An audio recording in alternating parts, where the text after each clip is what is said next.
What up, Apex fam, and welcome to the inaugural, first ever Apex After Hours live from London. That's right, we are all here live from the hotel, chilling, hanging out, watching some Apex Legends. That's right, we have three more games left of Apex. We'll be actually jumping into gameplay and watch party, but first things first, let's do a quick round of intros. You guys all know these guys, but nonetheless, just give us a quick round of intros, man. Eric, start with you. Well, I'm competing in this event on FaZe Clan, Eric Snipe Gnaske, and I'm here next to a couple other competitors that are right by me, and excited to have some in-person familiar faces in the booth with us. Who do we got? I'm Gnaske, or Casper. I play for the Kansas City Pioneers. And first day isn't even over, and I've already lost my voice. Bro, that's a record, I think. It's been happening every Thursday. event. It's Thursday. Every event. What do you do on Sunday? You don't make it Sunday. Okay, I'm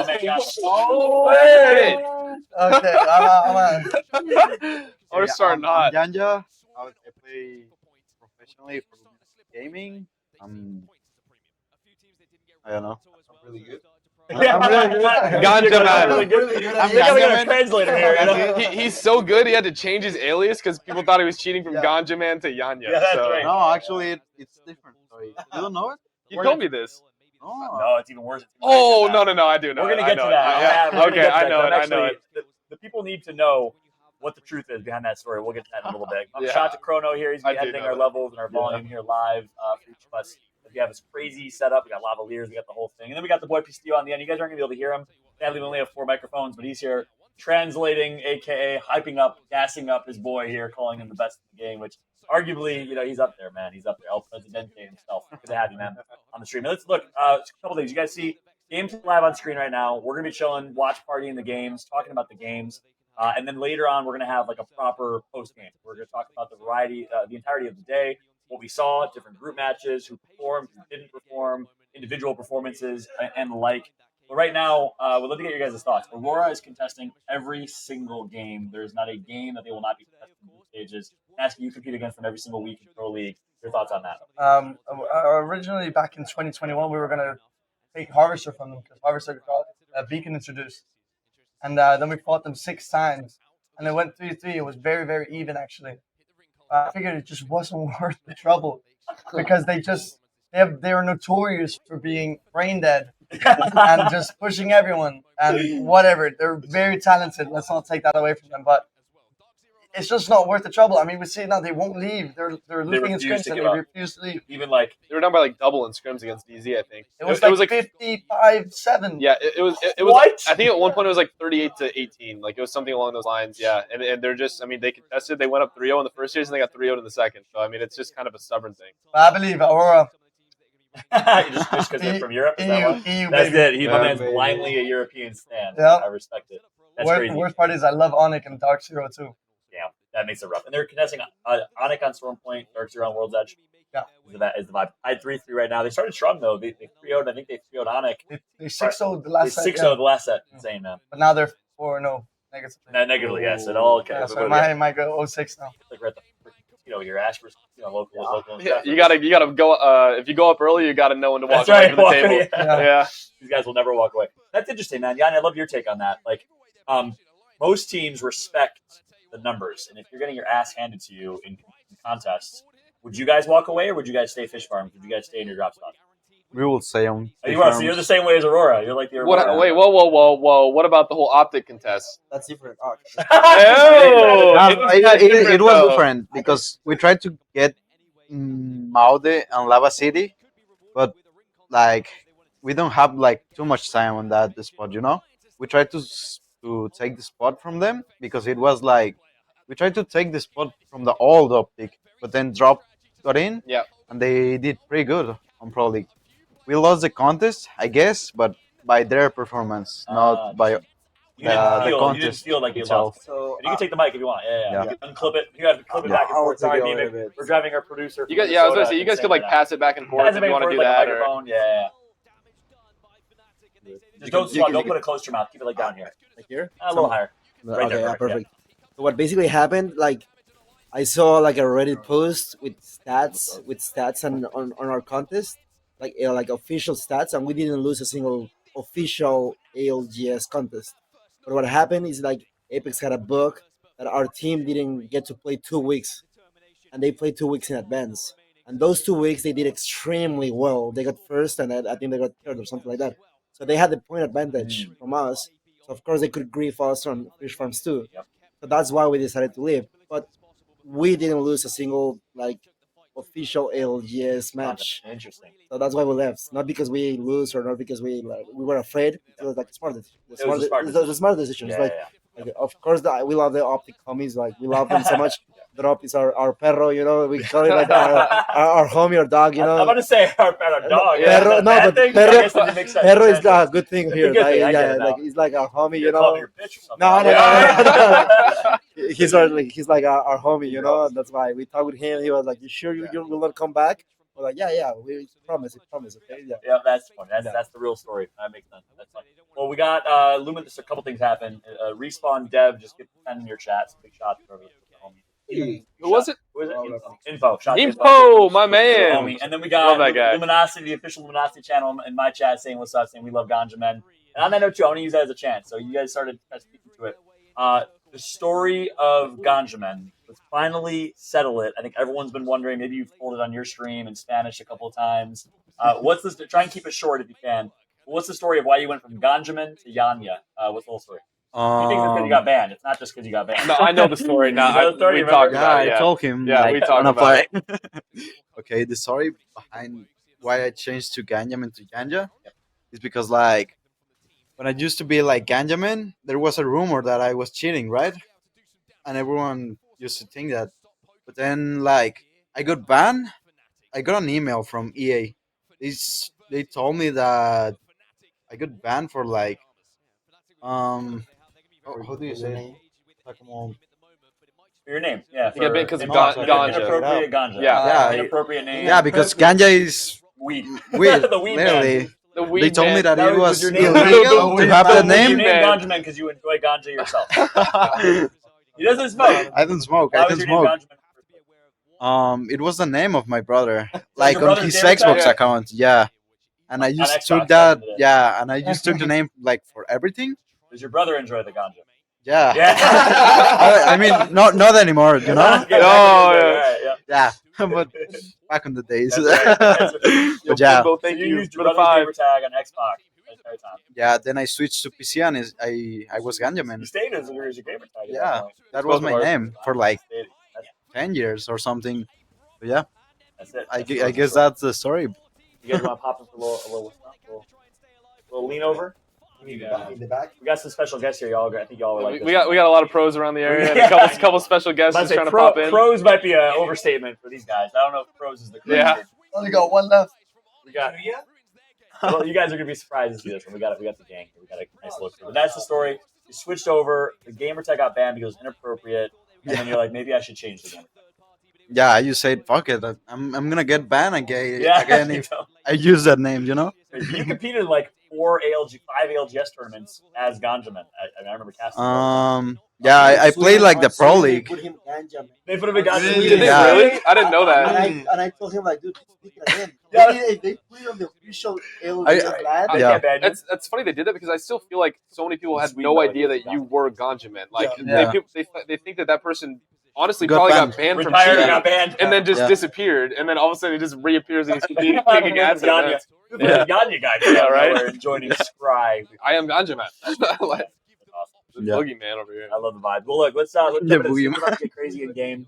We're gonna watch party and actually call some of the action here. Gnaske, talk to me so far about what you've seen this series. Who's performing so far? I know you watched the first 3 games live from the arena. Well, Alliance is doing pretty damn well. I think it Makes was, you proud? expected. I think Alliance is looking like the best they've ever done. They're looking like the best team in the game right now. I mean, legit. I'd say Dark Zero is looking like the best You team. think Dark Zero might be? I think Dark Zero is the best team. Yeah. You think they aren't like the only reason they aren't is because the test, like they haven't been able to Yeah. deal like play like. I mean, it's group stages. Anything that happens in group stages really I don't matter agree. I or agree with reflect on the finals. I 100% agree.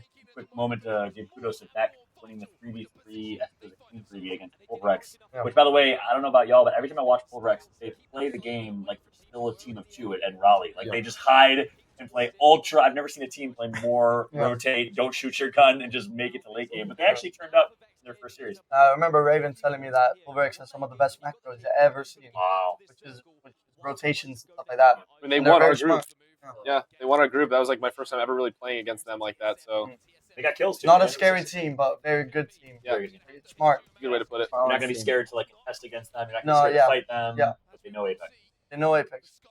How about Vex? Vex wins the fight against them though here. So to your point, not a scary team to fight against. I love your honest and real thoughts here live on Vex. I mean, they second place in Pro League. They dominated Pro League Split 1 and then didn't even make it to the I think even they made it to the lower bracket finals.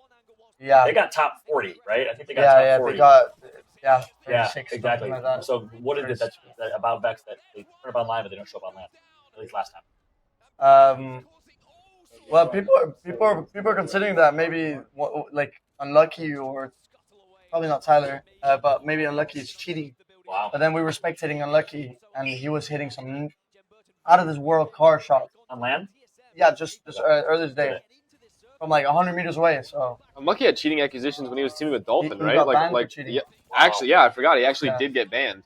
Yeah. I've heard rumors that the Tafe has gotten nervous on LAN. Like I don't know what the story is there because they did really poor at the last LAN and they were also a favorite. Just to make it clear, I don't think like he's cheating, and I don't. No, think I don't think he is either. he's No. suspicious either. Outside, bro, we were just smoking a cigarette. You said he was Gnaske on camera versus off camera, bro. Yeah. But I do think there's something to do with nerves. Because that's what they were telling me about the TSM contest. They wouldn't want to risk it because they struggled a lot with how not necessarily a skill diff in the contest. Some would say there was maybe, but it was like a nerves thing that they were afraid they wouldn't be able to perform to their standards at LAN, like if in case the nerves were bad. And yeah, maybe it has something. It was the same thing with us. I mean, they contested us and we smoked them and they were saying, you know, all this lag and they can't beat us to height. And then they were going to contest us on LAN, but they fought us once in the pre-warm-ups. We beat them. We 3-0'd them in the contest, and then they instantly went to high point. I think they have PTSD from last LAN. I guarantee they do. Yeah, Like not- that. not in a bad- like, in a 100%. I mean, it scarred them. No, from performing bad. So they're Yeah. like They're very paranoid about it. conscious about hitting the ground running. Yeah. And making sure that they'll do their Yeah, they're trying to give themselves a chance to play the game. which is what You think I'm it's doing. smart Trying to do. I Yeah. agree with that. I got PTSD too. Yeah, from last Yeah. night, that's right. And you got Panders on your team, bro. I'm just kidding. Hey, stop Panders, by the way. I know he tweeted the other day about his anxiety of traveling in person.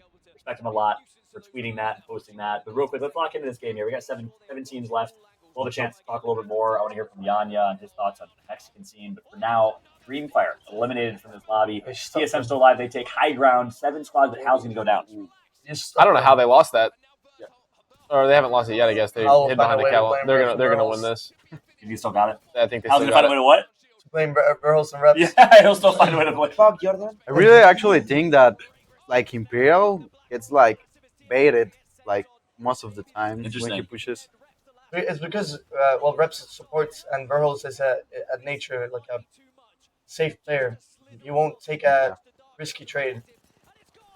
Verhulst? Yeah, Verhulst. He's very Yeah, safe. he does not overextend very often at You'll all. never see Verhulst lose a trade because he only takes smart trades. Yep. It's very good. But I think what makes kind of a double-edged TSM sword, like though, really like- really good is that Imperial makes like crazy plays that He's the the other opener. players He don't, always don't, opens. don't expect. Very good You know. dynamic. I think the IGL should be the one who's opening the fights because he can calm exactly what's happening. Because if someone like you open most fights for your team, obviously, and then I don't like agree. that's Horizon players. I don't agree with at least. Because I feel like I open fights, but my team isn't always there to follow it up because I'm not IGLing it. Like Pony's IGLing it, and then Frex is usually anchoring in the back, and then he can't get there as fast as like the play that I'm seeing in front of me. You said you disagree with that. I think at least maybe some people will laugh at me, but I think at least the mouse and keyboard IGLs shouldn't be the ones because like That's I could kind of I see where you're going. there's with that no already. mouse and key IGLs that are peak mechanically. At least no mouse and key players that can keep up with a controller player. Impact North. So when me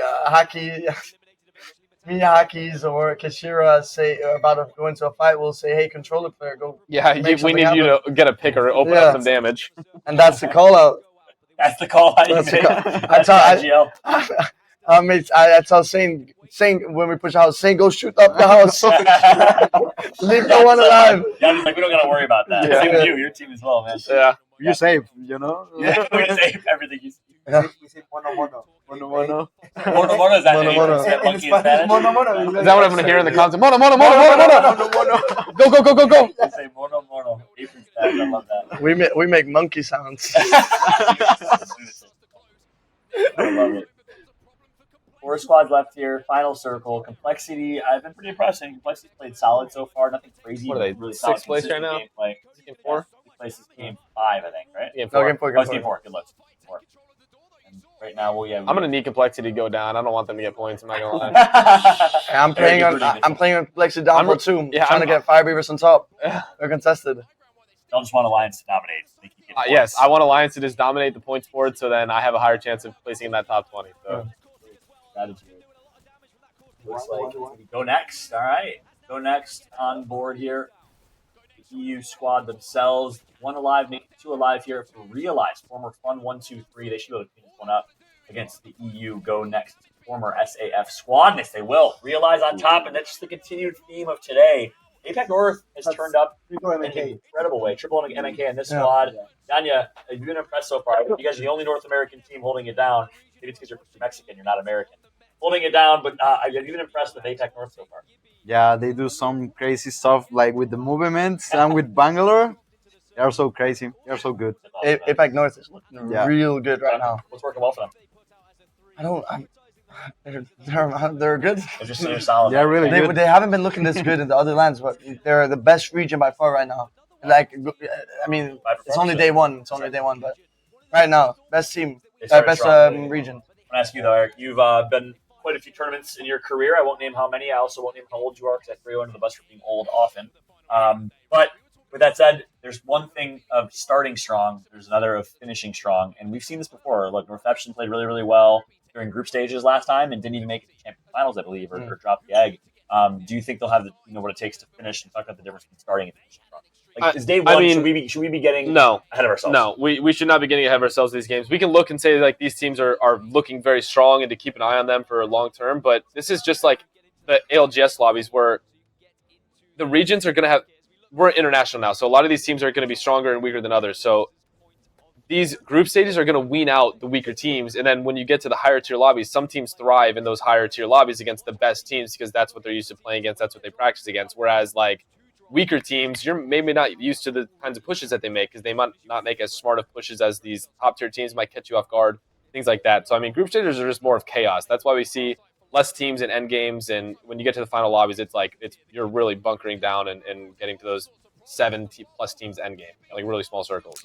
Yeah, I know a lot of players in Sweden and Raleigh and London talked about the exact same thing. Like, you can just W key and farm and ape in these group stages. You can't play the same way in another lobby. Final lobby now. It's final lobby. It's It's really different. You guys were there, right? In London, you guys were there. You guys got 10th place.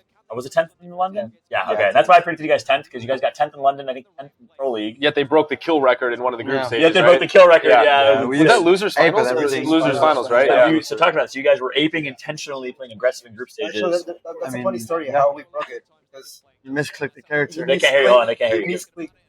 Have him tell the story. I didn't know that. No, it was Jaguares, right? Yeah, Jaguares.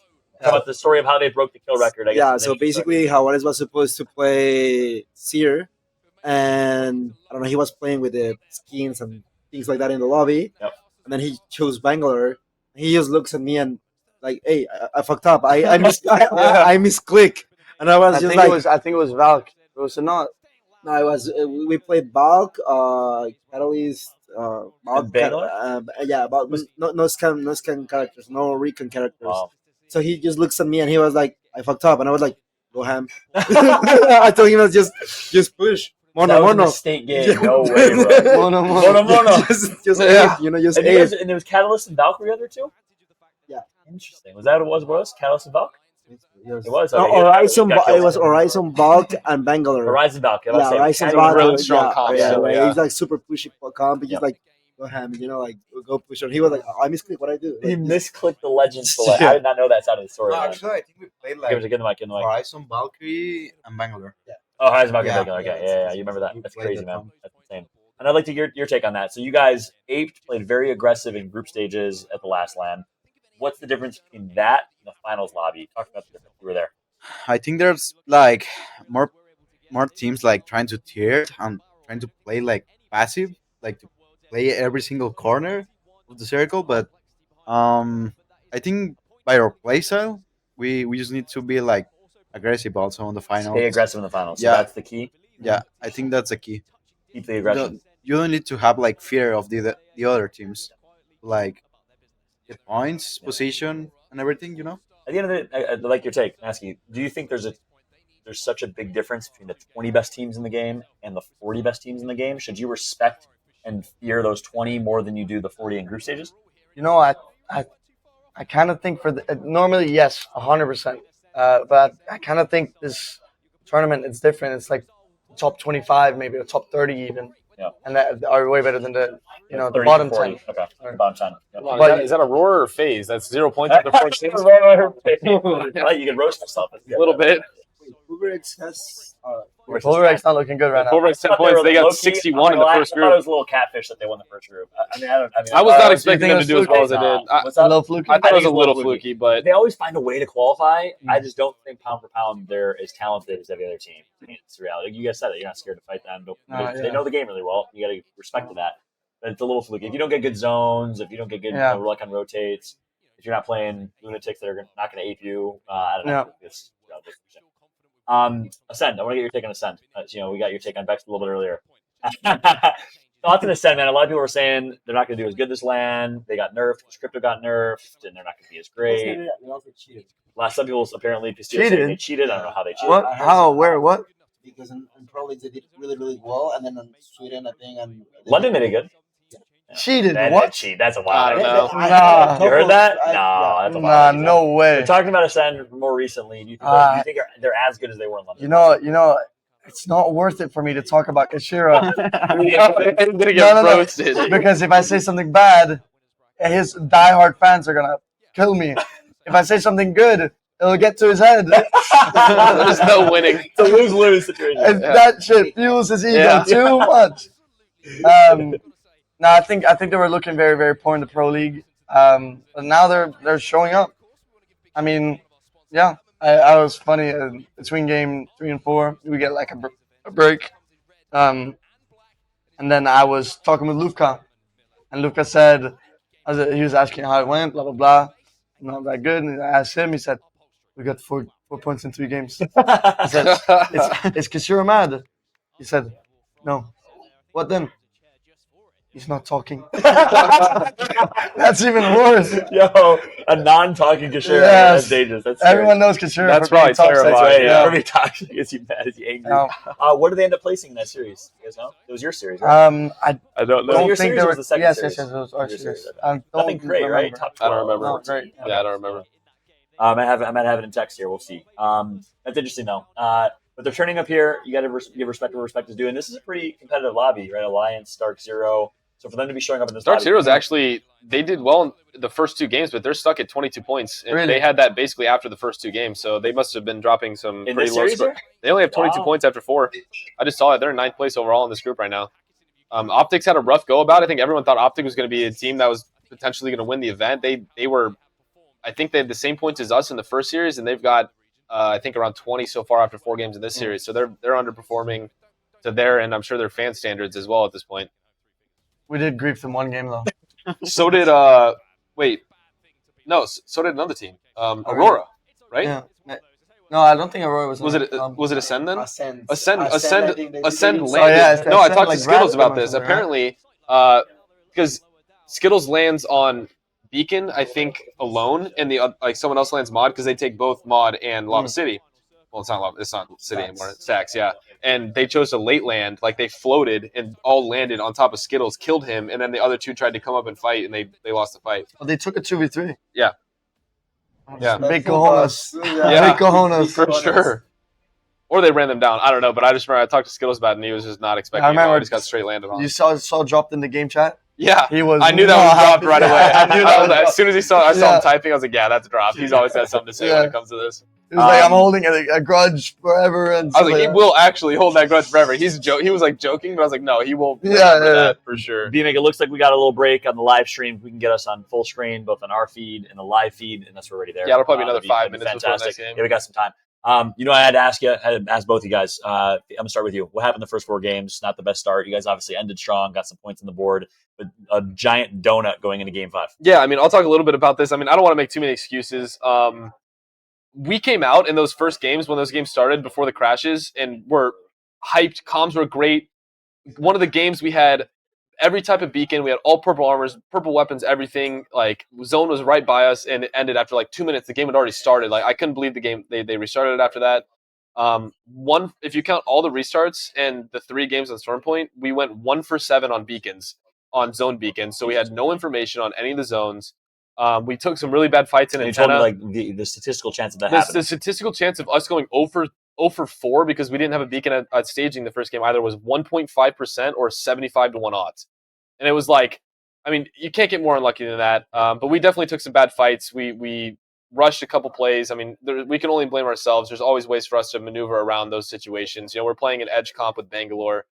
So we just rushed some situations. I don't know if it was just the early tournament, try and figure things out, but we live, we learn, and we ended up with 24 points. I mean, that's. I think we made out pretty well after starting like 4 bandits. 0-point games. Right. We're still in the race, and just got to come out strong tomorrow. Yeah, makes sense. Last thing I'll ask you, Game 3, did you guys know that was TSM right above Antenna that you guys decided to take that 3v3 against? No, because TSM lands wall. We thought we didn't really take that much extra time to loot, and TSM being in that building with zone knowledge, what didn't make any sense to us considering where they came from. We usually know that they take different routes. They like to fight through Jurassic. And come around, but we've never seen them in that building before. We fought Furia, and there was a Newcastle team because that zone happened twice. It was the same exact zone, and they were nowhere to be found the first time we did that. So it was really surprising to see them there. I don't really think it was a bad fight for us to take. We just lost a fight. We ended up, we knocked 2 of them down, and they just wiped us. So yeah, and you're actually right. Game 2, same exact zone. They rotated the Valkyrie through Jurassic instead of going the wide left. For some reason, I don't know if it was. I think they had an evac. I don't know what reason that they were there, but I mean, I think if it was any other team, I mean, TSM's one of the best fighting teams in the game. So, I think it's just a fight that was a good fight, but we could have maneuvered around, maybe tried to go fight LG. Who knows what we could have done. But that's always awkward in that Antenna fight. You have to kind of force your way through. There's not really a lot of maneuvering options. So it's always a tough fight. You guys made the decision. That's got to come to you. I'm always your biggest supporter. And anytime I can be, I always gas you up because you're my boy. I started off gassing y'all up. You guys started with back-to-back team fight wins. First one was against... Who was driving you? So DF contested us. DF and then knocked him. And then knocked him, landed nearby to 3P. And third partied. But knocked him is contesting them. They're like lost puppies on Stormpoint, bro. They dropped on you guys to 3P. Then they tried dropping on you guys. They're trying to confuse us or something. we had multiple restarts. First 2 restarts. Yeah. We had 2 restarts. One of the restarts we killed DF convincingly. 3-0, no damage taken.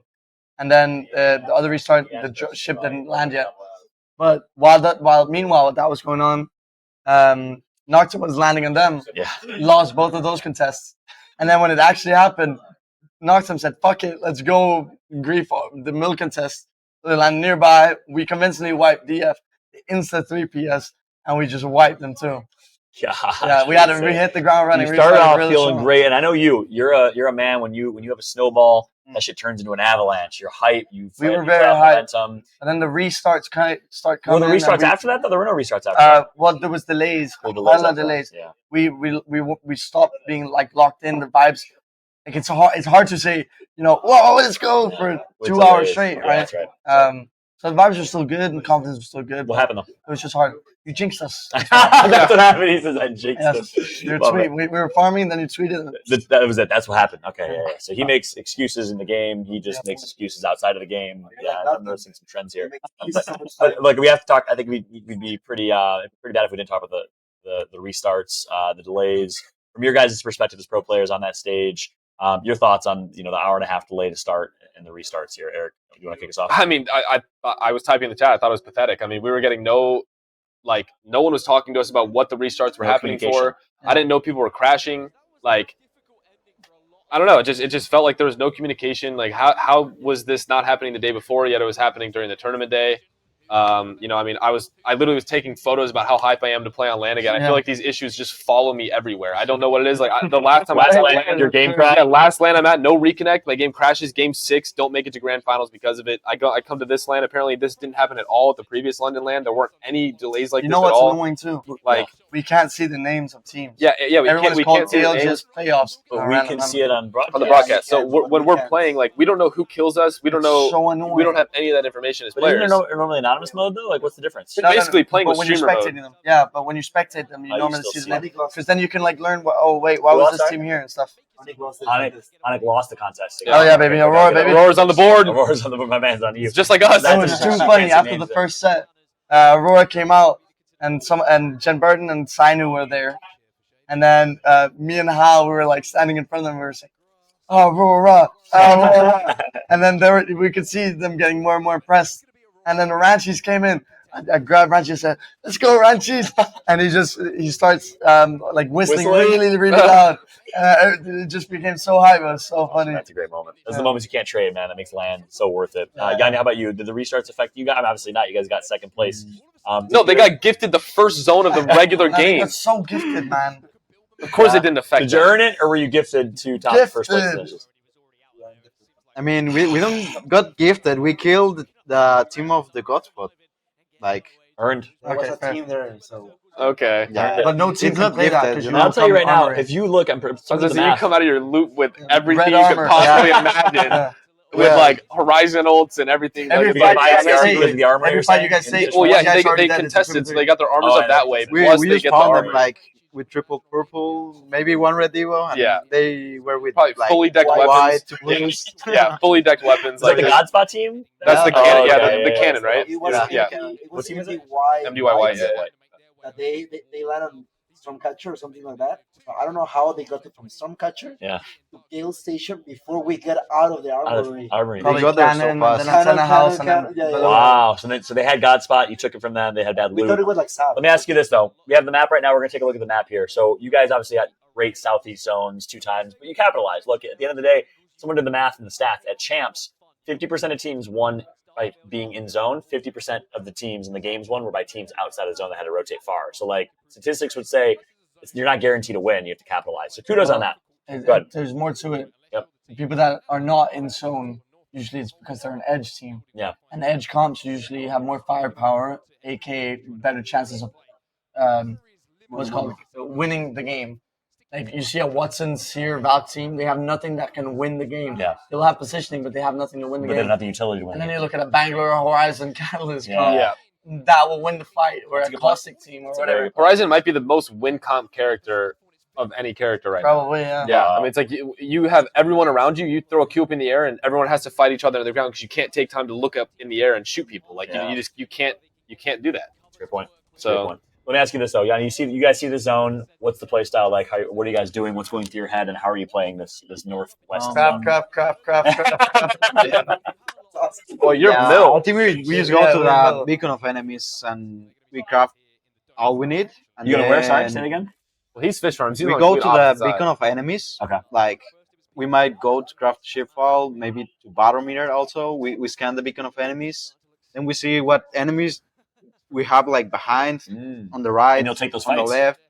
And yeah, we kill them. You'll Yeah. fight them every time. We kill them. We kill everyone that it's like on our way, like that obstruct us getting into the circle. So, because at the end of the day, if you don't, you're eventually Yeah. going to have to fight them in an awkward we situation. need to kill them. So like you need to kill them. That's the 100%. mentality. Yeah. Wow. And does every edge team think like that, or is LG just different? Not every edge team thinks like that. Like not every edge team has the confidence to just push every team that's in their way. They're paranoid. They might try and go around them. They might try and do this. But it's like if you play edge, like that should be your play style. Your Yeah. goal is to loot up, get as much armor attachments as you can, and take an isolated fight. You hit the Yeah. beacons. I mean- and find where that ISO fight is, and you push that to clear out that side of the map. Like Yeah. that should be your edge mentality. And if that's not what you're doing it wrong.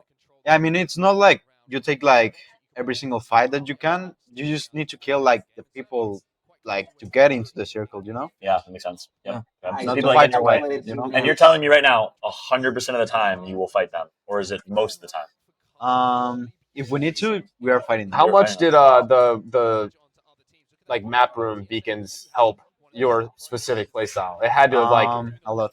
yeah, I was about to say it had to have just like maximized your I think potential. map room Yeah, they beacon- maximize our potential. I don't like map room beacon. I don't think it's a. I mean, like it is it. what It it makes is, it, but- it makes it a little bit more fun, but I think it's the most anti-skill addition to We Apex. even go inside zones just to Yeah. to Yeah, it's It's OP. kinda- It's so Because yeah. I you- mean, yeah. It's It really makes OP. anyone that's Brain. rotating good. I like it because it's like I kind of like it, but it's anti-skill, and I think it might be better if we don't have it. But I'm not sure though. Maybe it's We're better going to if start we have taking it. some questions from chat. We got some really good questions, really insightful questions. We have one from someone from France who says, "How Gnaske feel to been already asked on stage what strats he going to use on loser brackets?" And this was K Swinney who's asking this question. Okay, Xynew question. That's crazy. That's crazy. Wait, did that actually happen? Did someone interview you on stage? No, You just made that up? no. I think Blaze just misspoke. He said something Oh, like, okay. and Gnaske now in loser bracket. Oh, he said that. Yeah. In case when he's being toxic now. Yeah, that makes sense. What's your relationship with K Swinney like? If you could define your relationship with K Swinney in one word, what word would you use? Like a teenage girl changing clothes. What? Sometimes we're friends. Sometimes we love each other. Sometimes we hate each other. Sometimes we don't talk to each other. That's the best analogy in comparison. Like a teenage girl changing clothes. Wait, how did you have an answer to that question so fast? Are you just that quick-witted? I'm Or just you... that quick with Okay, wow. I was like, have you prepared that answer to that it. question? No. That was great, man. Oh, I love it. I love it. That's too funny. I have to go back and watch I love Swinney. I love Swinney. Yeah, it's always Mets le awesome. croissant dans son cul. You guys always making it something Means about I'll love. put a croissant in his ass. Oh, okay. I thought you were going to say something about love. You know, I got a lot of love for K Swinney. That is a lot of love, though. That is a lot of love. Oh, my God. Rambo, he gets everything too. K Swinney said, WTF, bah, ha, ha, ha, ha.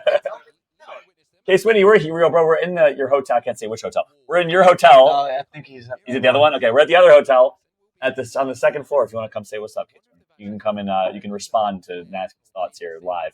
But jokes aside, I am looking to chat on my chat. Snipe has his up too. If you guys have any questions for these guys, please let us know. We're looking. Look, we obviously know a lot about Apex, but so do y'all. So we want to get your thoughts, your insights, your questions that you want to hear from these guys. So in the meantime, we can literally just kind of watch some games and see what's going on. It looks like Dark Zero is in a position where they're pushing TSM. This is right where they were just showing. Actually, TSM is further down. Yeah. They're fighting MDYY. I like these ones. They just got a pick, so yeah, White's Yeah. down. We play them really well.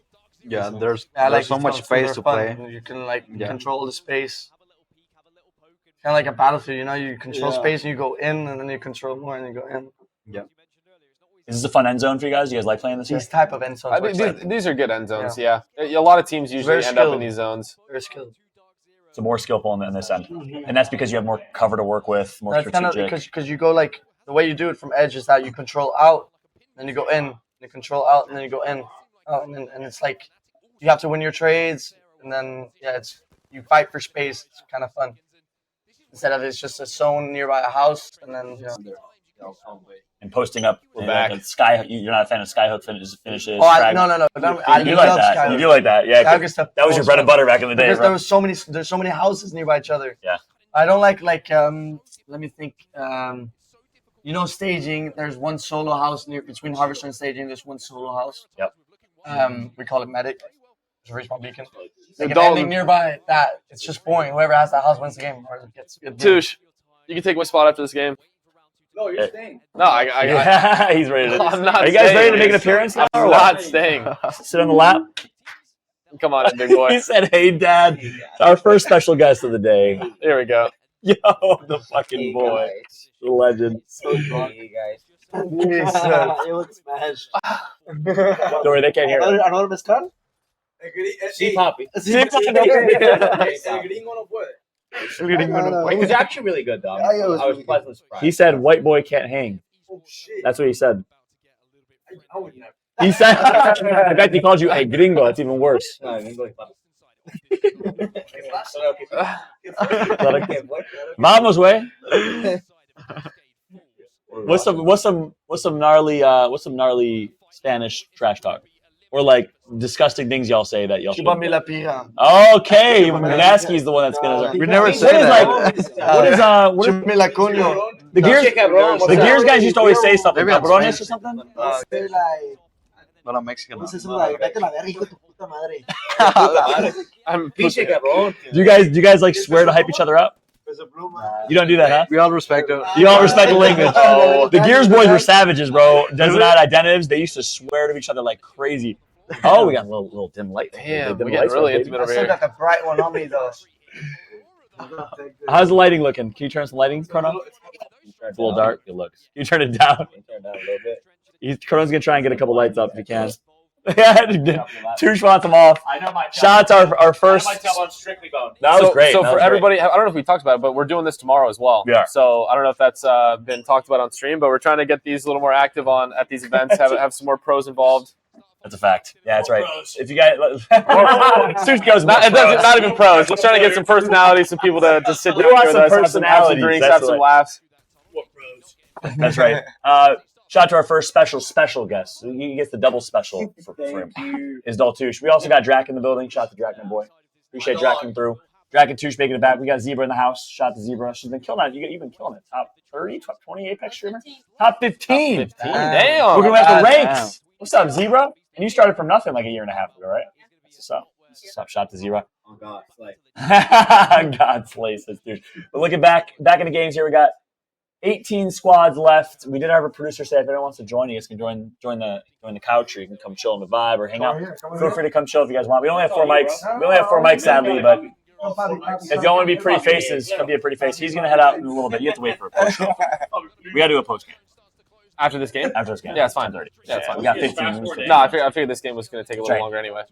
Match 5, for those that are just tuning in, as soon as the broadcast ends, we're going to be live with our post show. So obviously we've been talking about a lot of different things here, but we have an official kind of run a show and a post show for y'all that we're going to be walking through, talking about things like individual standout performances, regional performances, which regions are showing up, breaking down some of the games and what we saw as well. So stay tuned for the post show. For now, we're just chilling, watch partying a little bit, and hanging. And Nask, I want to ask you, we were talking about this a little bit earlier.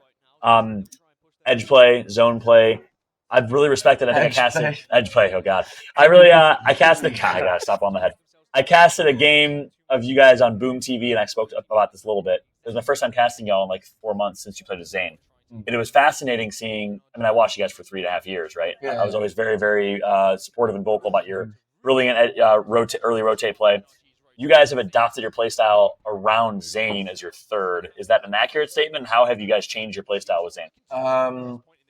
Well, we've always had a strong fragger, so we haven't changed our playstyle in regards to Zane. We've changed our playstyle now. Strafey compared to Zane, though? Well, relative to the competition, yeah. Okay. Yeah. Like Wow. Strafey was easily the best back then. Zane is easily the best now. So but now unrelated, we have changed our playstyle. We're very edge heavy now. That's right. It sounds very degenerate when I explain it this way, but basically we're playing zone without zone beacon. It sounds very, very degenerate. That's how you were doing it before. That's how we're doing it now. Oh, okay. Whoa, that sounds very degenerate. But there's a lot of steps to it, and I'm trying to it's kind of like an experiment. Mm. If it works, it's gonna be like revolutionizing. Is there something you know that we don't know? Because that is If it works, we're revolutionizing the game. Which is If not it doesn't- working. Yeah. If it doesn't work, How long do we attempt this? If it doesn't work, then I'll change back. yeah, it's a big fight. Big fight with Optic. This is Optic Vex. Oh, it's massive. Optic just got trapped outside the building. Green Fire's out early. Different fight. Unrelated. Verhulst picks up one. Is that over Nathan? Yes, it is. That's Little NRG TSM going down. Energy action, yeah. NRG's had a rough go, and this is a zone that they should be doing really well at. They do land checkpoints, so this is a zone that they should have had very good knowledge. I mean, I don't think they even need Beacon to see this one. Yeah, Gil just knocked 2. Oh, shit. Gil doing Gilderson's things. That's a fact. But Prowler. honestly, I had a hard time predicting NRG in the top 7, which I still did because they're NRG, but haven't been practicing when you're not putting the work in. Even if you're Gilderson's and Sweet Dreams and Nathan, I don't know, man. What do you guys think? Think they still have it? I mean, there's always a chance. Like, Sweet can turn up, but I mean, Gil, wow, Gil went insane. We can turn up though. yeah, I mean, Sweet can always turn up with his. I think the longer that energy is in the tournament, the better that they'll get because they haven't practiced as much as all these other teams. So I feel like they're using group stages to get themselves back into the swing of things. And they're the type of team that's going to perform better against better competition. Sweet is a guy that is always thinking about what the opponents are going to be doing. And like I said before, you can't predict bad teams and what they're going to do, whereas he can predict high IQ players because they play the game the right way. So That's a big nerf for Sweet. I think group stages has always been Sweet's hardest thing. you agree with that? Yeah, I can agree with that. I'm not a fan of. I'm sure they do a lot of things off stream, like practice and stuff like that, but I'm not really a big fan of people not showing up for scrims. Not for my own sake, but I just think it shows like a lack of professionalism in terms of 100%. how they pose themselves, or what, lack of a better word. Yeah, I want to say I don't think they'll do good, but I mean it's NRG. They have plot armor anyway. So. They got plot armor. Yeah, that's really interesting. You know, I think you have a different perspective coming from the EU scene, where you guys aren't entitled or given things as much as the NA scene is. Tournaments, prize pools, orgs. So you have an appreciation for being a signed player more than the Americans. Would you agree with that? 100%. Yeah. And that's also why EU is such a bad region now. Yeah. Because it's just a neglected region. As a spectator, Drac chiming in here. We'll keep with you guys all updated. these teams not taking scrim serious because scrims are a joke, me seeing it from like a third-person point of view, or do you blame them for not trying No, to I Say, don't- as a don't. spectator, do you blame pro teams for not taking scrims serious? I Do you think don't- scrims I are a waste don't. of time or no? I don't think it's a waste of time at all. I think It's if not a waste of anything, time. if anything, you should use it as like a team building exercise. Even. Fighting It is Yeah. learning how to fight Yeah. and team building. Yeah, We like don't, we don't care about anything. on And the contests, screens, right? but fight. macro's unrealistic in fighting. scrims. Macro's unrealistic. Yeah, and also to know like the people around People you. around you, yeah. Yeah. There's a lot you can But can't learn. you get that experience playing like customs arenas? I mean, like other ways? No. There's no way. not to at all. match. Not at all. Not even It's close. different. There's nothing you can get. Custom from arenas, that's literally just aim. Can you even do that now? Are there, Oh, is yeah, there yeah, customs? we do that all the time. Okay, it's just aim. That's all it is. It's so much So fun. it's though. not team fighting. Battle Royale is different. Completely, Exactly. completely. Because you gotta worry about the LOSs, so you can't always take advantageous trades. Not always an aim battle. It's more like a position battle and stuff like that. That's not how it is in TDMs. Interesting. So jumping back into it, Realize in ninth with 25. Seems like a pretty decently even distribution of points with TSM on top by a long shot. 64 points for TSM, Alliance in second. That's one thing I got to say. You know, a lot of people like to talk, Battle Royale, Apex, a lot of RNG. Compared to other Battle Royales, we would all agree the most consistent Battle Royale by a mile. But it's fascinating. The top teams are the top teams consistently year over year, event over event. I mean, you got to have respect to that, right? Al has 8 kills. Yeah. Top 3, 8 kills. They got 15 kills. It's a rank lobby. Jesus Christ. 15? They got 15 kills. How do you see total kills? Right here. All right. White. Top right. Oh, okay. The white. 15 kills. They always farm these 2K zones. damage on the dot for Hal. I'm praying in kills, 4 TSM's assists. downfall so we can get Raven back. Nasty wants it. I don't think it's ever going to happen, brother. No. I'm praying. Yeah. I'm praying Hal finds a way to play Raven was Raven. your coach beforehand, huh? I Forgot found about Raven, that. C-Line, and Nick. No Dark Zero. way. Yeah. That's You're like the crazy. EU tech. Nah, EU fuck tech. it. EU tech of Nah, coaches. fuck Of you. coaches. Zach just Ah. called Gnaske the EU tech. You call him the EU tech. That's too good. Y'all decided to part ways with Nick, though. What was the reason for that? Oh. Now you want to talk about it? Not going there? His face. We stole him and then dropped him. So like, I should get back at We you got guys. Yeah. here. A 3 game might be enough, though. dude, right? No, for real. You talked about it on You guys are so dumb for that, dude. Oh, No, God, we're just that too was slow. so trolling. For We just absolutely rolled in a tree. But then we died. It was a 3-2, and it was No, we absolutely rolled you yeah. guys. Okay. Absolutely. What, was We it- all You died. guys were contesting tree? No, No, we no, just it's ended, we personal. both ended up You there. both ended up Yeah, there, we okay. both ended up And there. everyone died. They fought you, so Mine's some Yeah, brain the dead. whole end. We pushed Close you because enough. you're a Loba. I can't lie. I know. said it's I figured. I was like, you guys. We saw your comp, and we were like, we're getting pushed. We know we are. Yeah. You guys didn't know that there was another. Did you guys know there was we saw another they were team? fighting on the other side, but we were too slow. We didn't know so they we were didn't fighting make it. because like they were there the whole time. They like had us congested there in the first place. We just saw a fight, so we say we gotta go now, if anything. But then we stalled a little too hard. If you guys weren't a Loba, we would have waited till like zone was closing and like no 3Ps. Yeah. Alliance won again. Nice, that's good for you guys. I think A so. one team They already racking called points. for Alliance for is- last yeah. champ, so They were I showing them on the They're- stream. for for champ champ, they already bracket. called for champ. So however they do, it doesn't matter at all What do you mean they call in it terms champs? of EU. Because I'm rooting for the EU teams. Oh, to for do good champs. spots, Okay, for ALGS right? champs. Yeah, So then EU champs. doesn't die. Yeah. But Alliance already called for champs, so it doesn't matter how good they do this tournament. You're just cheering for more EU teams to succeed. Oh, yeah, exactly. That's kind of cool. But for his saying, for his likelihood in this tournament, it's better for one team to get all the points. To take all the points. Yeah. Yeah, we need it to be really top heavy on points, so then the rest is close by just because we had a bad first set. But if we were to get like 40 plus in this next set, we're looking solid. Yeah, I think you and I, we only need like 40 points. You have per group. 24 as well, don't you? Yeah, we're on the same exact. Yeah. We need to average like 36 to 38. I think we'll be good. It's not that bad. It's really not. No, that's very reasonable. Huh? Be a top 8 in every group. Well, No, that's not. It's placing wise. It's all points. Yeah, points. placement doesn't matter. A couple more questions from chat. This one's from Talus. He's from Mexico, right? Yes. He's your boy, isn't he? Sin puta madre, right? You used to play together, didn't you? Huh? Did you guys team together? He was on the other team. He was on TSMX, but back in the day was Sin puta Legacy madre. MX. Sushi. Sushi, you remember that? Yeah, it was Up Sushi. Sushi. It was TPM. Yes, I remember that. Todd Taylor. TPM. And this is the question I told you I was going to ask you. So thank you, Taylor, for bringing this up. Is it Taylus or Talus? Talus. Talus. Thank you, Taylor. Well, it's Tylus. Tylus, the Spanish way. Bro, I thought Desinide in Spanish. My first time casting Desinide, who's a former Gears champion. He started playing Apex. He was on TSMX. I thought his gamer tag was Desonide. Desonide? So my first time casting, I pronounced it with a Spanish accent. I go, oh, and Desonide with the big flame. I mean, He digs me after. He goes, hey, it's pronounced like that in Spanish. I'm like, Desinide. Get it right, bro. Exactly. He said, can you ask Yanya what it's like to get a collab with one of the biggest teams in Mexico, and how did it happen with the Chivas connection? What is it? What's it like? How does it feel?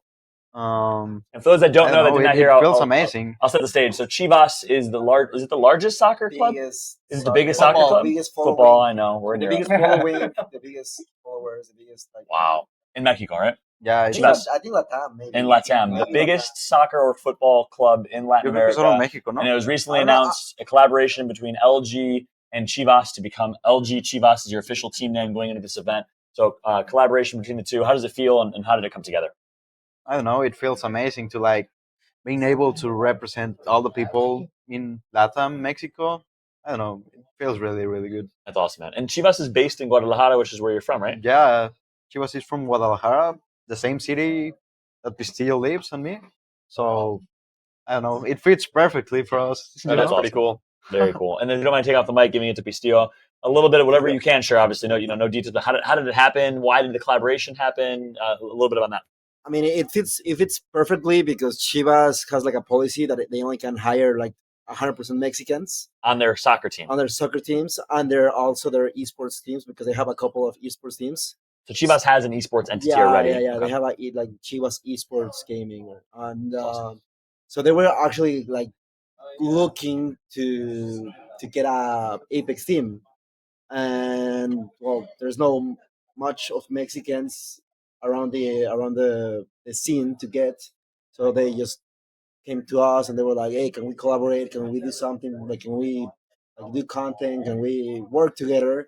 And that's how it worked. And it's like amazing. Like they are super like supportive. Like they say like, oh, if you want to do I don't know 24-hour stream in the middle of the field, just call us and we do it. At the stadium. Yeah. Oh my That's god. really cool. Yeah, and they will. And you guys announced your announced video was at the stadium as well, right? Yeah, it was pretty cool. That's- They've been like props to them. They were like amazing with us. Like we love them. That's a really cool experience. That's Yeah. awesome. This is for you, Yanya. You know, Pistillo just mentioned you guys are the only Mexican team. Why is that? I mean, is the Mexican Apex scene growing? What is the Mexican community like? It seems like your community is mostly Mexican or Spanish speakers. Yeah. Pretty big, right? Why is it that there's only one Mexican pro team? I don't know. I I don't really know, to Do be you think honest. there's more Maybe- more good competition out there? Maybe it's like because on like Latam, Yep. the dominant way to play like video games, it's like console. Console. So Xbox. Yeah, and because point. everyone is from console, every single player is from controller. You know. Yep. There's not like too many people that play on PC, Yeah. That's a good point. so there's not like a way to grow as a player. You know, on tournaments. You can't compete. You can't. You Yeah. can't compete. You just gotta play the game, and That's a really if good you're point. good, then you switch to PC if you have money. Yeah. But then if you don't have money, Exactly. you How do you don't buy do PC? anything. That's a very, very. Yeah. That's a very, very good point. It's a that's why if you see him Smash Bros. Yep. Like if you see him Smash Bros. The number one player in the world is Mexican, right? Yeah, the best players are Mexican. Magleo, Meister. There's like a lot of Mexicans on Smash Bros. And fighting games like Street Fighter and Smash, and because they play in console, and that's how they do it. That's fascinating. Yeah, and actually, that's a really good point. You answered the question. I think that has to be it. I mean, the reality is, we talked about it before. You guys know I come from the Gears of War scene. Gears in Mexico were match made in heaven for the same reason. An Xbox is more affordable, more accessible. People have $300 to spend on an Xbox, but to spend $1,000, $2,000 on a PC is obviously a lot more difficult to do. So that's actually really, really interesting. And I wish we had more of like a console scene where there were some tournaments for console. This guy hard disagrees, coming from Europe. But they don't get enough tournaments as it is. Yeah, exactly. Give us the tournaments first, and then you can do console tournaments. But I think I think there's such an opportunity to do more to support the console scene, which then supports the Mexican scene and maybe Brazilian and other scenes that are a little bit more on the console side for various reasons. That's interesting. Yeah. We just saw Alliance win. That was game 5, right? We got one more game. Is that game 6? There's one left. There's one left. Okay, we got one more game. I'm not sure. That was game 5. We're going to pull up the broadcast again to see if the standings will pop up. This is really delayed, though, man. Okay, I want to bring up a topic, kind of like what you were just talking about, with more console scenes, or like how the women are getting $100,000 tournaments. Do we think that we have enough income as professional Apex players outside of ALGS? Like, it's not there, right? No. I feel like every pro is struggling. Not even North Americans are struggling, and we get the most out of every single region. So when you start like separating, when pros aren't involved in this stuff and our only source of these ALGS events, like, it makes it harder for us to want to make this our profession when we're not allowed to compete in some of these other huge money tournaments. So is there a solution? Is it like, do are pros entitled because we feel like we should be the ones getting all these tournaments, or like, is it just because like there's not enough there in the space, or is there any type of solution or balance that we can get these grassroots people to want to compete in Apex? Or, in my opinion, I don't know if this is conceded, but I feel like the pros should be the ones getting majority of stuff, and then these grassroots things should be, that's what people are working towards, is to get to that pro to compete for the bigger stuff and the bigger prize pools. Like, it's like any amateur sports. In amateur college, you don't make money in college sports. You don't make money in middle school sports and high school sports. You make money at the professional level.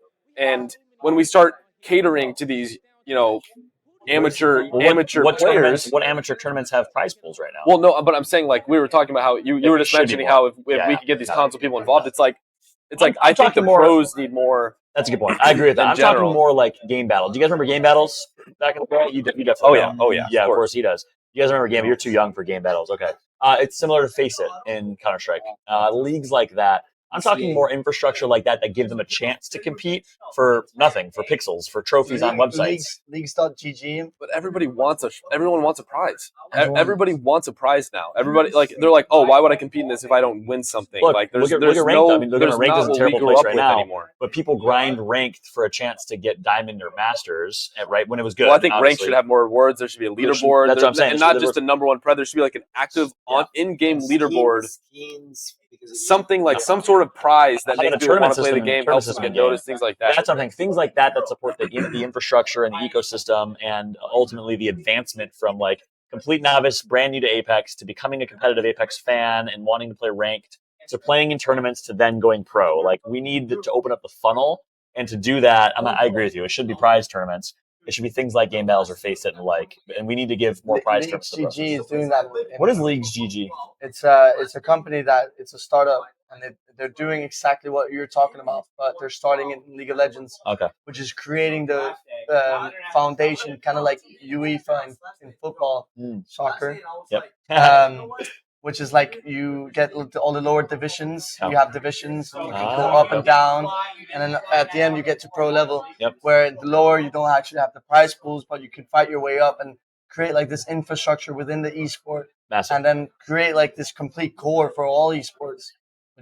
But they're starting in League of Legends. But if they did something like that in Apex, that's exactly what you were just talking about. Yeah, that's huge. That's exactly it. You need that infrastructure and the ecosystem to thrive. Are they partnering with Riot to have the pro tier? Is Riot? They're partnered with Riot, and they got expanded in the Nordic region. They're they're gonna do some more stuff. The Nordic region and England. Closer to your homeland. It's something like ECA on Counter Strike.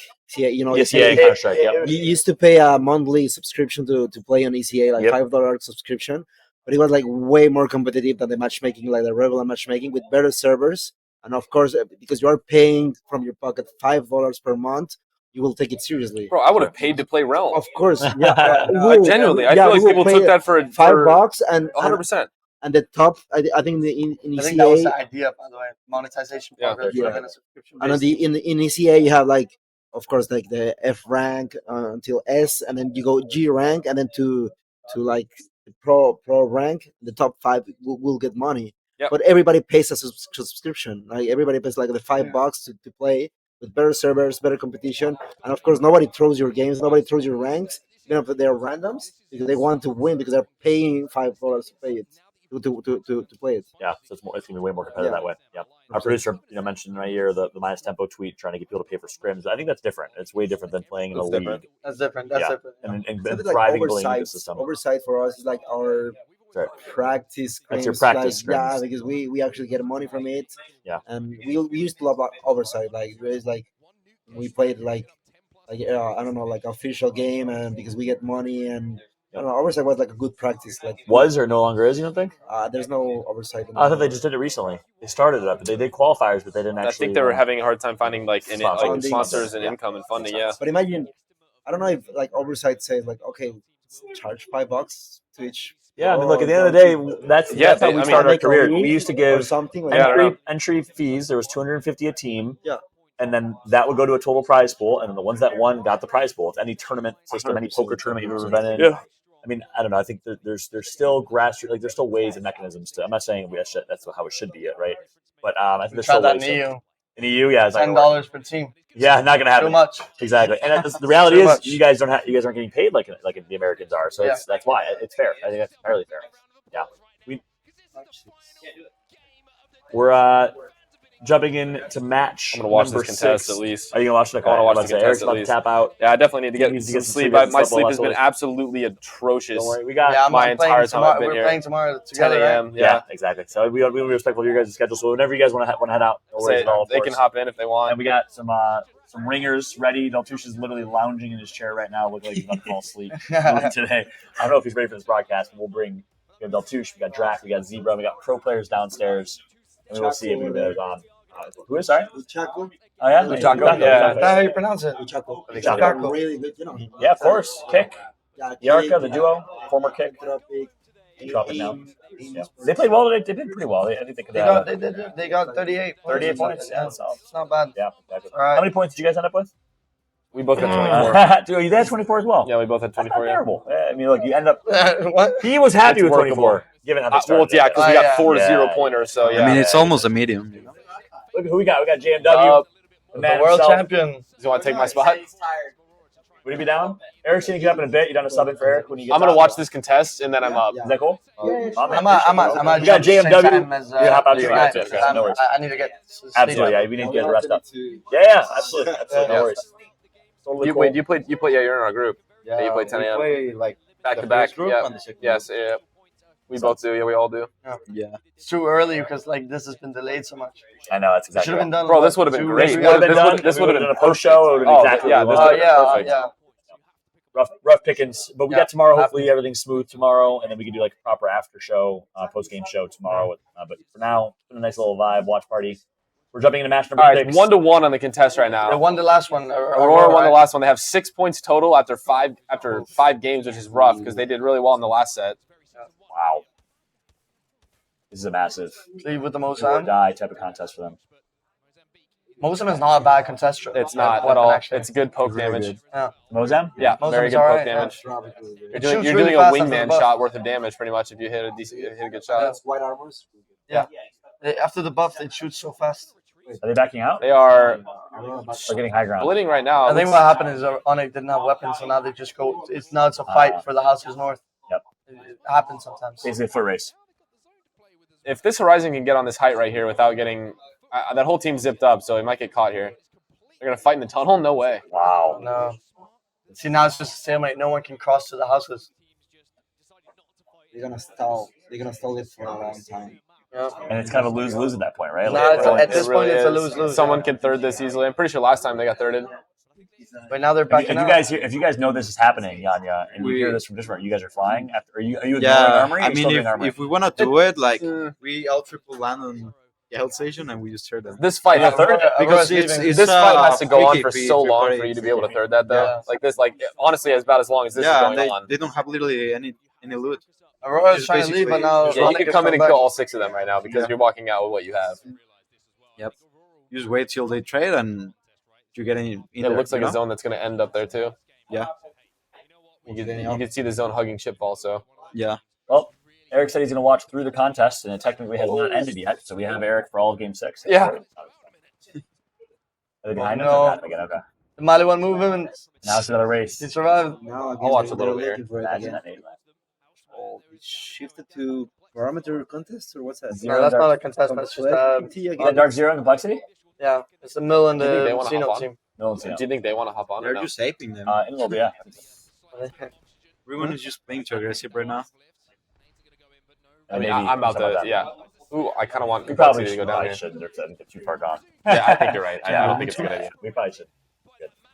Good GMW on though. Appreciate you. Might get some TOS over Dot there. GMW. You got JLINGZ. That's a 1-1. That's Hey. it. Dark Zero takes that Complexity. You guys saw the Monsoon video? The profile they did on him? You No, didn't? I'd seen the one like 2 years ago. Though. Okay. I'm assuming it's. Oh, I yeah. recommend you see the one they just posted. Complexity did the whole story from start to finish. It was really, really well Oh, done. really? Well produced. Yeah. The Complexity posted that. Complexity posted it. I'll They give did that a it watch for themselves. sure. Is I there love any? Monsoon. Is it possible to not like Monsoon? Is there anyone in the community that does not like that? I didn't like him in the start actually. You actually did it. Leave it to Gnaske to not like Monsoon. Yeah. The one for No, it's play. it's funny. What's the reasoning? Well, I met him in Poland and we were like, introduced and stuff like that. And then that could be a segue for something else like that. Anyway, I met him in Poland. You said And Snipe down? You guys, it was sort of awkward encounter? We had. Oh, we shit. did. We can get to that. We got to get to that. That's But gonna be good. I met him. That'll be the last thing. Yeah, We'll talk about that'll be good. Story time. I met him. Introduced ourselves, and then later on, like December of that year, so 3 months after or something like that, I was in some pro Discord, and I was typing something. I don't remember. It's like, when does it start or something like that. And then Monsoon just egos me out of nowhere. He's like, "How did you get invited to this Discord?" I'm like, that's "What do you mean?" Yeah, who are you? It's like, Yo, he tried gatekeeping you. like what? Yeah, he was just egoing me. Monsoon and I had beef at the beginning of the Really? game. Ah, Okay. He thought I cheated. He thought me and Ogre 2 cheated him, Really? which is hilarious because we did these kill races, and at the beginning of the game when the game first launched, like it was just a kill race tournament, so that's how people got noticed. And there were some really laggy pub servers like that, just like slow-mo servers. And the kill race rules were if you're in a slow-mo lobby, you have to quit right away, or you don't get a reset. And we died, like we got like 0 kills, we died, and then they. Like, I don't remember exactly. I think you played 2 games. We had 0 kills the first game, and the next game we had a decent amount of kills. And they had a decent amount of kills the first game. In the second game, they chose to play through the lag in the lobby. They didn't quit right away. interesting. They played through it, and then they died. They You fought played a as team. well. They You fought died. it was separate pub lobbies. Oh, It was like, separate pub lobbies. yeah, Okay. custom sort of Okay. thing. Got it. And so they played for like 3 minutes, ended up dying to a team, 0 kills, and then they quit and then tried to complain and say that their game was laggy and tried to get a full restart. I threw a fit Yeah. and was like, no, like this happened last Yeah. week. We're gonna shut this down. Like, how about we just do a final game tiebreaker and we Fair. determine who gets the most, like whoever wins the tiebreaker wins. And then he like had it out for me. He thought like I cheated them and I was like this bad person who was going Oh against my all these God. rules, and it was this huge fight. I was like, dude, it's me and Ogre too. You want to Like, say it's sniped on I was like, too. we're not just gonna like go out of our way to just like screw you out of a kill race hundreds of tournament. thousands of I dollars. was against like $150. Yeah, I was against like $150 tournament. Like, Exactly. and it was just this kind of drama. But Yeah, that's interesting. So all right, maybe a little more drama with Monsoon early on. He's matured over the years. Yeah. perhaps. Now we got to get to the real Love story. him now. Love him now. There's a Snipe Down and Gnaske backstory apparently of these two that I just found out about that we got to hear. Who's gonna tell the story? I can. you start. can start it. Yeah. I'll tell my I side. want of your the commentary. story. Exactly. yeah. His side too. Let's Both hear sides it. of the story. I think I've heard this before. I think you told me. I think so too. I'm a 16 or 17-year-old kid in Poland. We didn't make it past the first group stage, so I was sitting in the stand spectating. And This is as the tournament started. This was Yes. like when they were doing the intros and the hype Yeah. videos and everything. and then the casters, they just wouldn't stop talking about Snipe Down, about how he carried Mimu and 0-0 at X Games. Do you want to stay on? Are you okay to wait?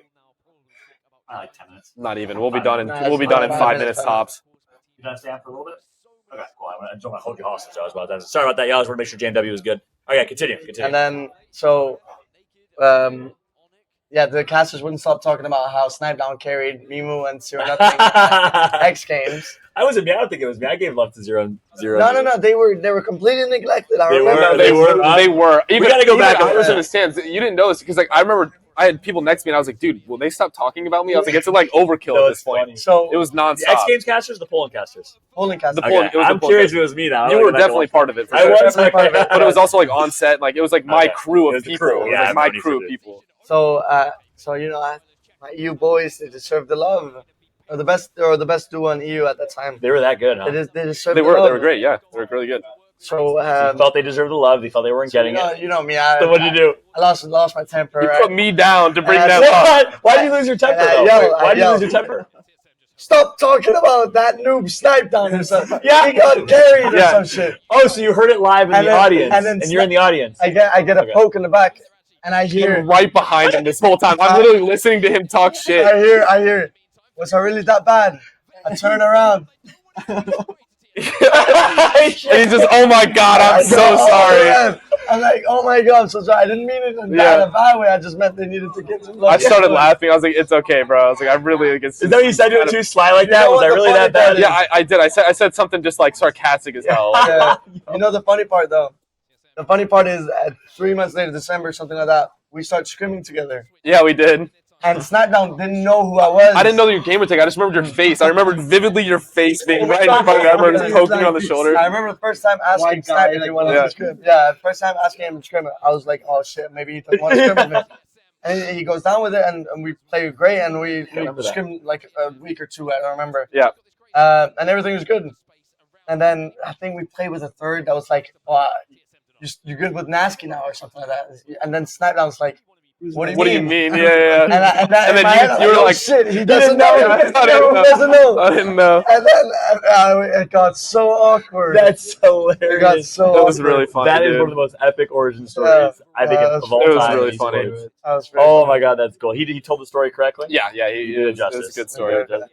Stop talking about Snipe3down, that noob. It's like Zero and me will carry it Snipe3down. He's not even that good. And I was just Something like that.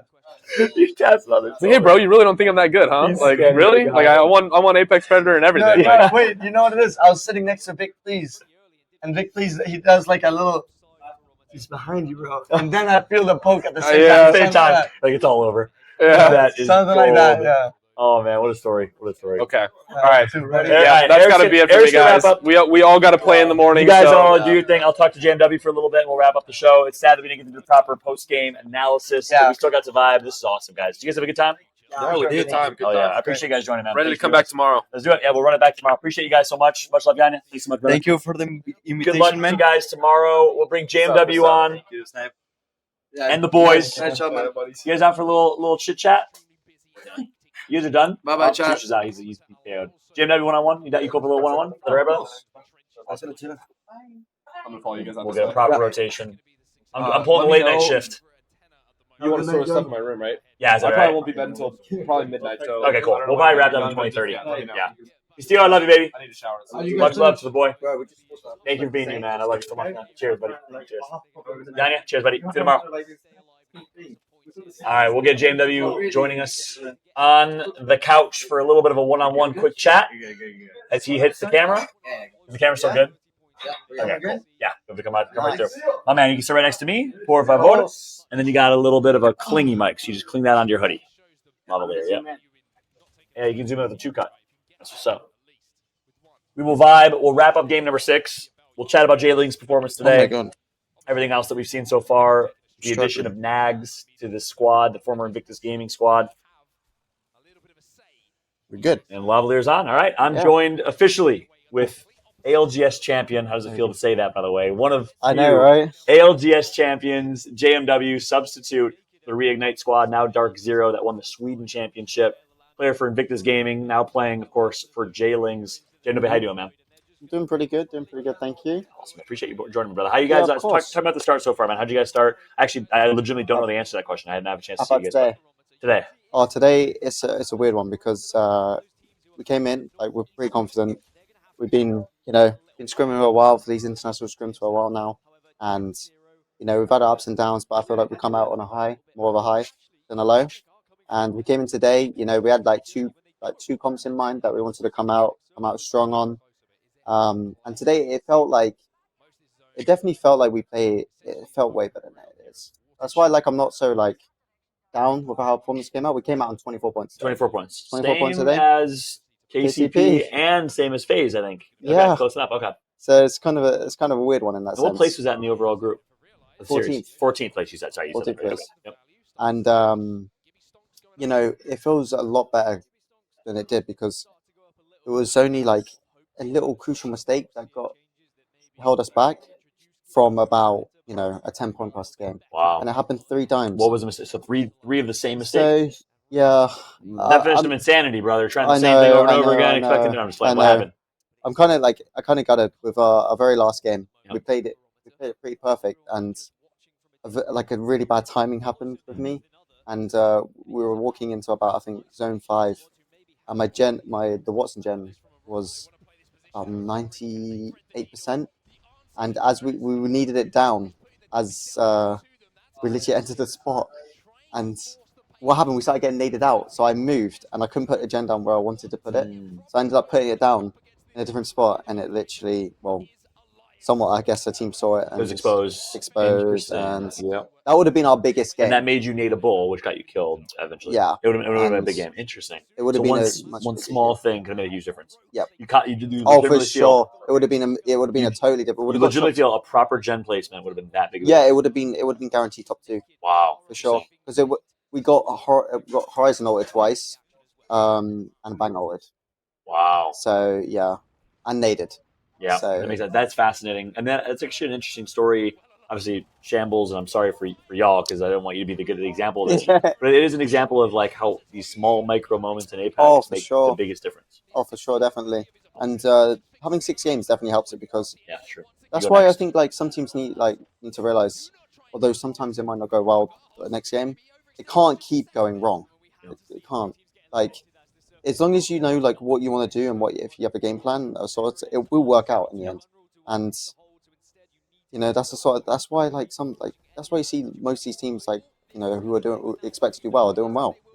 That's a good point. They stick to a plan, they build a plan, stick to the plan, stay consistent, practice, they prepare, they plan the plan. Oh, for sure. Yeah, makes sense. And that's one thing I've always respected about your squad. And I know you've only been on the team for, has it been a year now officially? You've been on Invictus? Yeah. A year now. With Cam. Yeah, with Cam, exactly. Noises, yep. With Noises. I've always respected about Noises. Actually, I was going to say him in particular as an IGL, and this has been the DNA of all of his teams. Going back to when he played with Bryn and Oxbow and others, is he's always very, very prepared, and he's very disciplined, and he's very strategic as an IGL. Would you agree with that? Yeah, definitely, for sure. And I think he needs that one little spark on LAN that will just boost him up. Yeah. It will just boost him up. He didn't have it. He got COVID. He hasn't got it yet. Yeah, that's a great He hasn't had it yet. You think he could be that guy? Yeah, I think he really could. Yeah, wow. He needs that spark, and hopefully we can give it to him tomorrow. That's awesome. I love that dude. I just got the chills, man. I love that energy. And talk about Nags, man. What's it been like playing with Nags? He's phenomenal. He's a really good player for sure. He's very passionate when it comes to this sort of stuff, LAN, getting prepared. And he shows up. So he's also a true professional in a lot of ways. Oh yeah, for sure. Wow, that's cool. Yeah, for sure. He's been really nice to play with. Awesome. It's definitely a different change. I think the last time I played with a true fragger was maybe back in the day. Wow, I forgot. Been a long time. So it's been a long time. Yep. But he's good. Yeah. He's good, and hopefully he can show up to his potential online as well. That's awesome, man. So hopefully we all can. Exactly. And look, you only have one series today, so it's hard to. You guys were one of the 1 series teams, right? One of the 1 series today, teams. Yeah. 2 tomorrow. Exactly. So it's really too early to kind of tell a few small things. So you're going into tomorrow with most confidence. It sounds like. Yeah. Sure. I think we're going to go hopefully talk about it. We're going to wake up a little bit earlier, go over the games. Talk about it. And just get ready, get our head in the right space. I love it, man. That's awesome. We'll jump into gameplay here a little bit. We'd love to get your analysis, your pro tier breakdown. Is this your first time casting? Yeah, I would say a little bit. Yeah, cool. I'll be the play-by-play. You're the analysis guy. You talk about what's happening. You break it down. I'll hype things up. Does that sound like a plan? Yeah, that sounds like a plan. Hey, this is the first, ladies and gentlemen. Welcome to the first ever JMW Fallout duo casting experience. But we do have TSM pushing high ground right here for Barrow. Seems like the right play going on right now. Prowler's right now. They've literally shots completely. I think they've just taken over 2 different teams, haven't they? They've taken down Sweet and they've taken down, who's that? NRG and 3MZ. That is Dreamfire. Wow. So they're taking down 2 teams at once and they're still full up right now. TSM doing TSM things. 82 points and counting. Farming this lobby. The ultimate's going to come through. Now, is that all to basically buy his team some time and try and give him a chance to reset? No, look at how much KP is that? 6? 6, 8? Insane. Yeah, they have 11 kills total. He has 6 and 3. It's crazy now. 1,600 damage. He's still living up. Yep. Verhults currently down to the team of 2 duo. The wide left flank. He pushes 3 by himself. Knocks almost 2 of them, but they're going to get taken out. Clean wiped. That's going to be it for TSM. By Go Next, yeah. That's right, by Go Next. Good showing, though, from TSM here. That should be enough for them to lock in. Unless the Alliance is still alive, it should be enough for them to lock in first place. Speaking of Go Next, your European compadres, looks like they're down to 1. It might be a 1v1 right now. DC versus... I can't tell who it is on the bottom. Neither.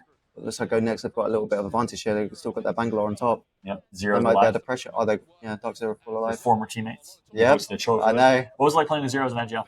Oh, it was crazy. Was it? Yeah, I know. He definitely lives up to expectations. He does, sure. Wow. And I'm glad he got to show it. Because obviously they were like dominating Apex Alpha at the time. That's right. Because at that time he wasn't known. He wasn't Zero, the best IGL in the game. Everybody was looking at Genburten. Everybody was looking at Genburten. That's right. He couldn't play. Everyone thought that was it for them. But little did we know at the time that Zero was the difference maker on that team. I know. And then you ended up obviously being quite the difference maker yourself. Here, jump back into it though. Glitch, the newly signed South American team, not the best showing today, and that's going to continue. They're going to get eliminated in 7th place. Not a ton of points that they'll pick up. And it's going to be Onyx Esports, speaking of Apex South. Oh, they definitely won I guess they won the contest then against Aurora. It looks like it was a 2-1 for Onyx this series. And actually, we were watching the contest. They split it, and they actually did not fight. Unless they fought later on. So it was a 1-1. It was a 1-1, I believe. Speaking of Aurora, they contested it throughout the 18 games. Insane, man. Insane. I can't believe they're doing that. How could you make that decision? And with Maliwan coming back in. Wow. So obviously they haven't had really much practice with him, although he is the former teammate. That's right. Which I actually like the decision of Maliwan coming back. I mean, I didn't. PKMK joined Diamond Gladiators with Hardecki and them, and I don't feel like he was ever that dude personally. Mm-hmm. So I like the fact that you pick up Maliwan. They have the experience. Although we have Acend in the end game here, it looks like we can finish out strong. Same with Dark Zero. A lot of people thought Acend got nerfed because Crypto got nerfed. Do you disagree with that? No, although I think they made the comp better. Really? Yeah. Why? What way? Well, you have a UAV scan and you can obviously hit it from 200 meters and you actually have a better chance of Fallouting. Whereas before, you had no idea what you're going Fallouting to. Wow. So, just made it better. Although it might not be the best comp, it made it better. Interesting. You guys running Crypto yourselves? We are. Well, yeah, that's a little biased there. Still running Crypto Watson, Doc? No. Crypto Watson? Bang. Crypto Valk. Bang Crypto Watson. Wow. No Valk. We'll talk about that here in a little bit. Let's jump back into gameplay here. Realize former Fun 123, former AD Raccoon back in the day for those old school ALGS fans. Dark Zero on the high ground here, though. Right. This is a chance for Zero goes down. If his teammates can clutch up here. Looks like they're going to look by both sides, though. It's going to be tough. It's the Traders. They can use this catwalk to do something. That's right. It's the Traders of APAC South versus the current dominant squad, or one of the 2 dominant squads of APAC South. But we have Acend coming up for the 3B here. They might be able to get a pinch here. That's a brilliant third party. Want to go down? So there's Dark Zero. Is it a 3v3 now? That's a brilliant third party, and Ascend's actually going to take 2nd place from Alliance here, JW. Ooh. I don't know how many points TSM are on, but they might be able to win the block here if they close it out. I think they had 80-something. So it should 80-something. They did. Okay. MDY White eliminated as well. The Chinese squad, a lot of fans here coming all the way from China. Oh, the fan sharing is great from them. Right? It's amazing. Yeah. Here comes Ascend. They're going to lose 1. Lufka pushes in. The controller pull out himself. Lufka takes on Crypto, though. Right. 1v1 for the bread. 1v2. He's going to get taken out. Realize he's going to take the dub. That's their Lufka, second the win, Polish sensation, not able to do it. Sorry? Second game. Second game. You're right. For Realize, yeah. You see Realize came out strong. Contingent show up and go crazy.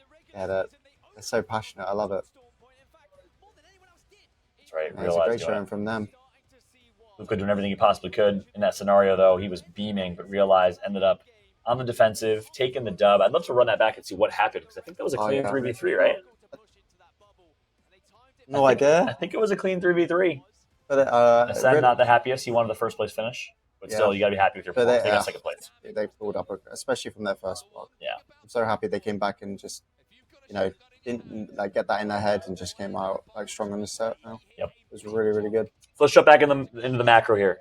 Back in the meta discussions. You still feel like crypto's obviously, you explain why, very viable. You guys are running crypto, Bang, and Watson. Typically, Bangalore's run on edge teams. You guys are clearly a zone team. You have been. Yeah. Why are you guys running Bangalore as a zone team? Well, now that one, we're at high point, so we do have like the only balloon in storm points. True. So although it's a dodgy POI to land that because of loot. Well, not the loot, but also it can be a bit the drop ship. Yeah, the drop. It's a bit like uneven and. But the whole idea really is like if you get evacs, you get evacs. If you don't get evacs, you use the balloon and use Bang to like micro rotate throughout the map. Use the Bang smokes, Bang ult, that kind of thing. Use crypto to scan the beacons on the way. You kind of get a bit of information as you go throughout the map, and kind of felt like Falloutt, it's a bit. You're going up in the air and you either can get beamed out of the air by everybody in the lobby, or you can land on somebody. Yep. And it also feels like just not worth the risk. Whereas you can manage it yourself. And that's a good point. And the fact that you have balloons, the fact that you have evac towers, you have other rotate mechanisms. Yeah, and also, you'd rather have utility with Bangalore. Oh, for sure. And it also feels like with the Bang instead of the Valve, kind of makes you feel like although we are a zone team, if we can't get into that zone, it makes it a bit easier to play like on the edge, have a bit of more fighting power against the Horizons, the Cats, the Sears, Caustics, I guess, and Gibbies and all this. So that's the whole reason behind it, and it's been working well for us. And I feel like we played Valk at the first 2 games because we thought every team's going to be in zone or like trying to get into zone, and we thought that extra Valk ult might just be a game changer. But after 2 games, we realized let's just stick what we're used to, and it felt a lot better. Nice. And the reality is, we talked about this in the other group we had. Not everyone's playing in zone. It's not like a finals lobby where everyone's playing super cautious and scared. Yeah. People are playing these group stages pretty aggressive. Oh yeah, for sure, definitely. We saw that in every other land too. Yeah, not for sure. It felt like our group today, a lot of teams wanted to get in zone. Like I did have. So you felt the opposite. Okay, interesting. But definitely the first group was a really aggressive group. The very first set of games, very aggressive. Yep. And obviously, I've only got to see a couple of these games, but it seemed like that as well. And look at Acend, they're playing aggressive with not an aggressive comp. Yep. So I guess it's just a confidence thing. Yep. And momentum, and they carry it. That makes sense.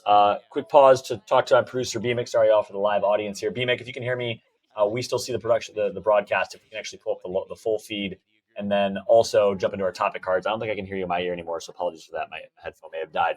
But if we could start to pull up the topic cards, full screen of just us, we no longer need the ALGS broadcast. That'd be fantastic. And then we got Chrono here. Shout out to Chrono. He's been cameraman, holding it down, helping us with setup throughout. If there's any other pros that we can have in the lobby to jump on, he's going to go take a look, and we'll find out. But welcome, everybody, back to Apex After Hours. If you're just tuning in, welcome. We had Snipe down. We had Yanya. We had Gnaske. The 3 of them are getting ready for the matchup tomorrow. This guy's a legend. He's a late night grinder. Yeah. Decided to join me for a quick interview. Shout out to JMW. This is JMW of JLINGZ. JMW, we actually had a couple of topic cards presented, and we're going to, we thought we were going to be able to do it because we obviously are running really, really late. The schedule ran really late today. But if you're okay with it, we'd love to ask 1 or 2 more questions of different topics. And then, of course, I want you to get some sleep as well. Is that cool? Yeah, it sounds good. Actual legend. Appreciate that. And then Chrono's going. The cool thing about we're actually in the player hotel. So we're right above, directly on the second floor above where a lot of the players are going to be hanging out, maybe getting a drink and socializing a little bit. So we've had Daltouche come through. We've had Drac come through. We're going to have more Apex names, pro players coming through. We're also going to be hosting this tomorrow night. Hopefully we're not running late tomorrow night so we can actually do the proper post show. But thanks everyone for hanging out with us. A couple of the topics I wanted to discuss. Obviously, day 1 breakdown. Your overall high-level thoughts on today's actions. We already talked about JLINGZ and your performance, but who stood out to you? Well, I think definitely stood out to me is like Alliance with Effects. Yeah. I think they're the real deal, huh? I think Effects giving like Hackers that top-notch like confidence in the team, and he's just, I guess trusting his teammates a lot, and Effects I think are a real game changer for that team. Do you think they're the best team in the game right now, Alliance?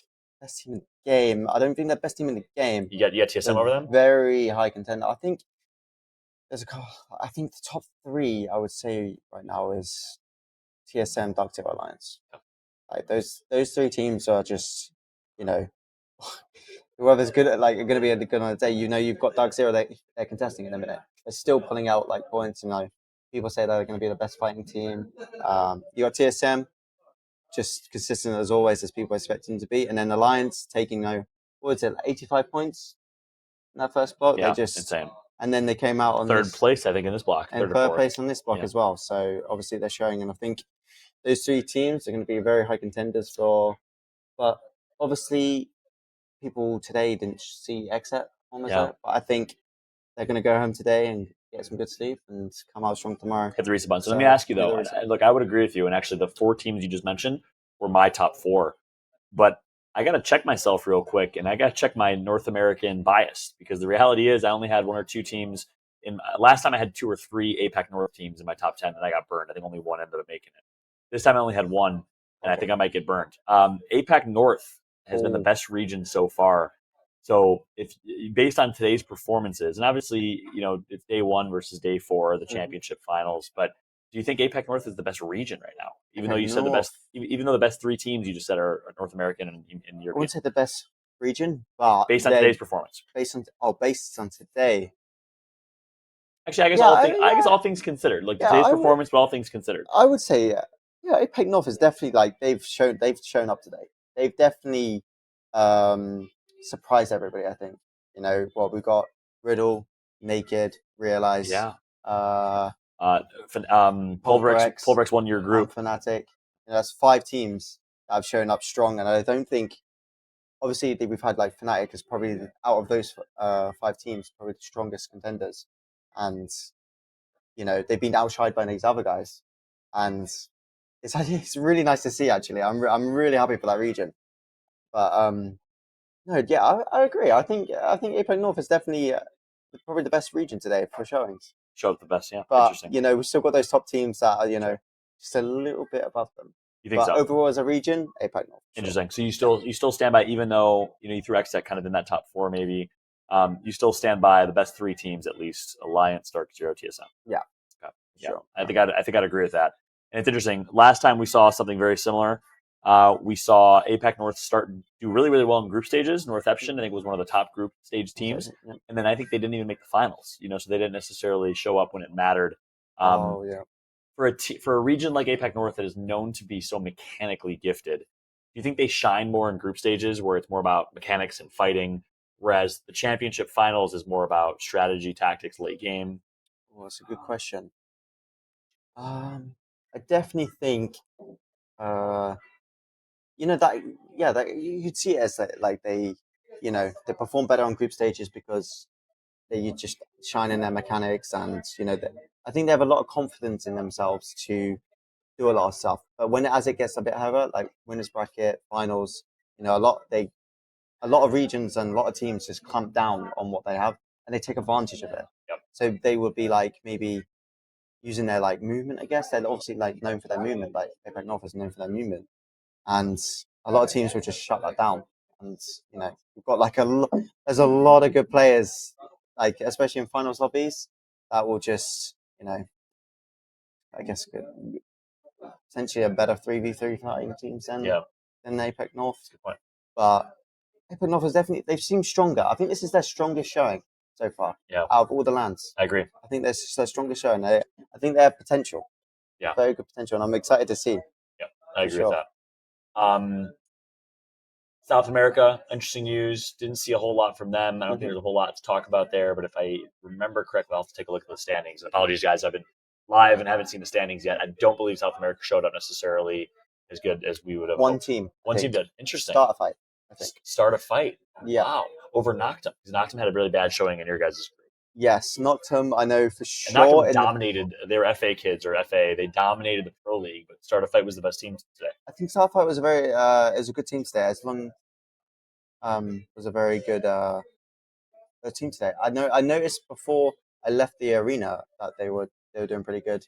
And in their very first game set, I know the very first game they got second. Yep.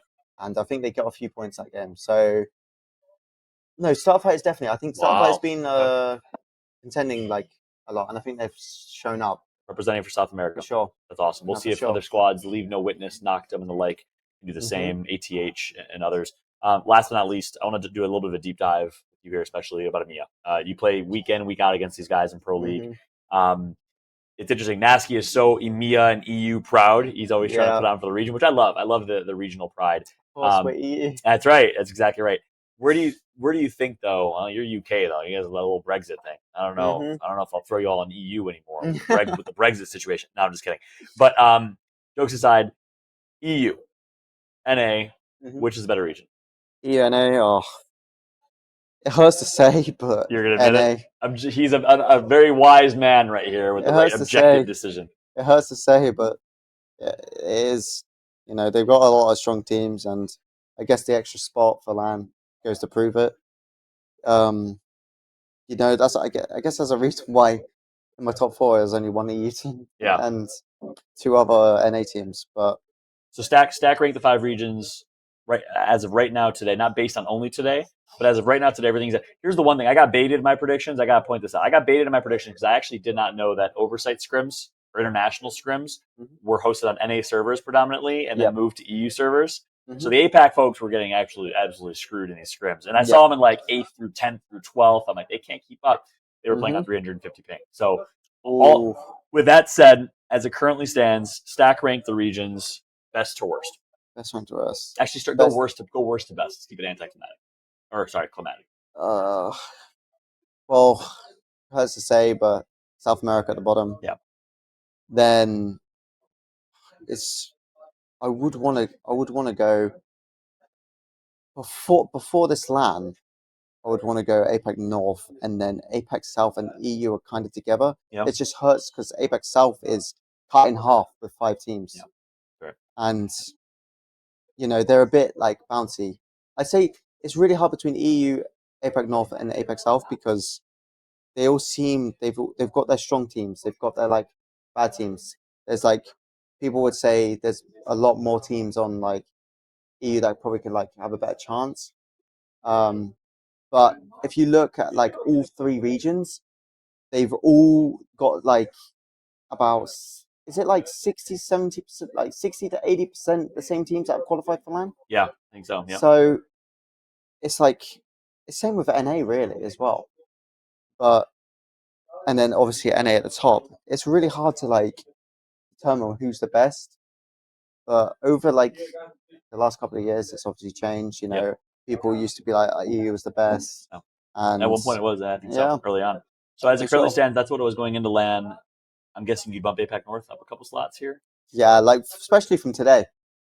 APAC North has definitely deserved a couple more. Like they're up there. Okay, so you go South America.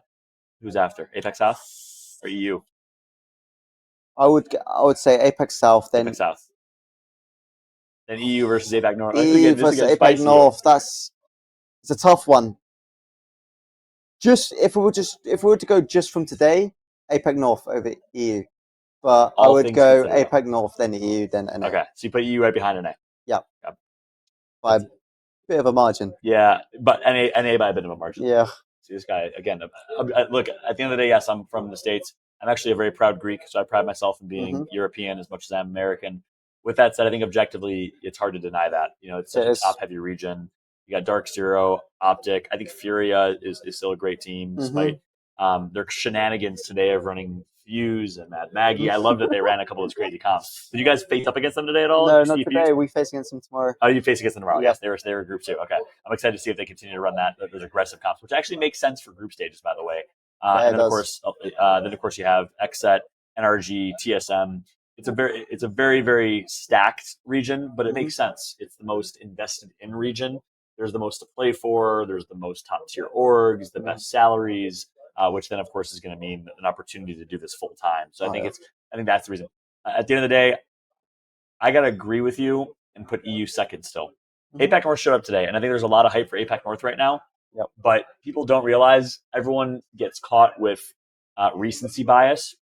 The reality is, it's Thursday of group stages. And I think before we start to jump to conclusions here and saying that APAC North is so much better superior to other regions. Yes, you got to give credit where credit's due, and I got to own my predictions. In my top 10, I only had one APAC North team. I might have to change that up. Who was that, by the way? Sorry? Who was that? I had Northception and not Fnatic. Okay. Did Fnatic? Here's one thing I'm still not clear on. Did Fnatic just make a roster change 3 weeks ago, or did they do it before the split with Matsutasu for? They did it before the split. I'm pretty sure. They did it before the split. Okay. Sure, yeah. I saw the news that Matsutasu was released from Fnatic a few weeks ago, and Matsutasu. Oh, okay, really? Yep. And I thought that was the recent roster change, but I guess he has not been playing with them for the entirety of the split. Oh, so that's why I thought a last-minute roster change 2 or 3 weeks before a large LAN. I thought maybe Fnatic would be one team. Yeah, that would they split. played Pro League. That was a mistake on that. They played Pro League, and then they did really good in their Pro League. Without much, they made the roster change before they got, and they dominated Pro League with the new third. Who I'm blanking. Is it Hammer Drill? No, Uchiman Levetti. Yes, Levetti, Umichan Levetti. yeah. That's it. Umichan Levetti. So it's Umichan Levetti. UKF is insane. He Yep. played out of his mind today. So I probably would change that prediction up. I had Northception in there instead of Fnatic. Mhm. But again, today you're right. Northception wasn't, didn't go massive. It I'm was really Naked. looking forward to Riddle and Naked. Riddle, Naked. Yeah, both those Realize played well. They won the game. Realize last game as well. 6 right there. Realize is a good favorites. They've made LAN finals last time. Yeah, exactly. And the Yep. fun 1-2-3. Yeah. That's right. Yeah, agreed. So I think all things considered, a lot of respect where respect is due, and I got to own some of my decision making. Sorry. Oh, cool. Oh, we got standings. We got standings up. We can pull this out. How about this? Shout out to our producer. We got the overall standings on the day live here. My face is going to be cut off. I'm trying to put Alliance on top by a hefty margin. And look, the 3 teams that you said are top 3 teams are the exact top 3 teams in standings. As I say, these are the 3 teams I had in my top 3 as well. And actually, this is the exact order. So if the tournament ended today, right now, my top 3 would have been correct. That is crazy. I feel decent about that. But Fnatic, which is my big mistake, in 5th. I think I would probably put Fnatic back in my top 10. Acend, I bought into the hype of what I mentioned earlier, that they were nerfed from crypto being nerfed.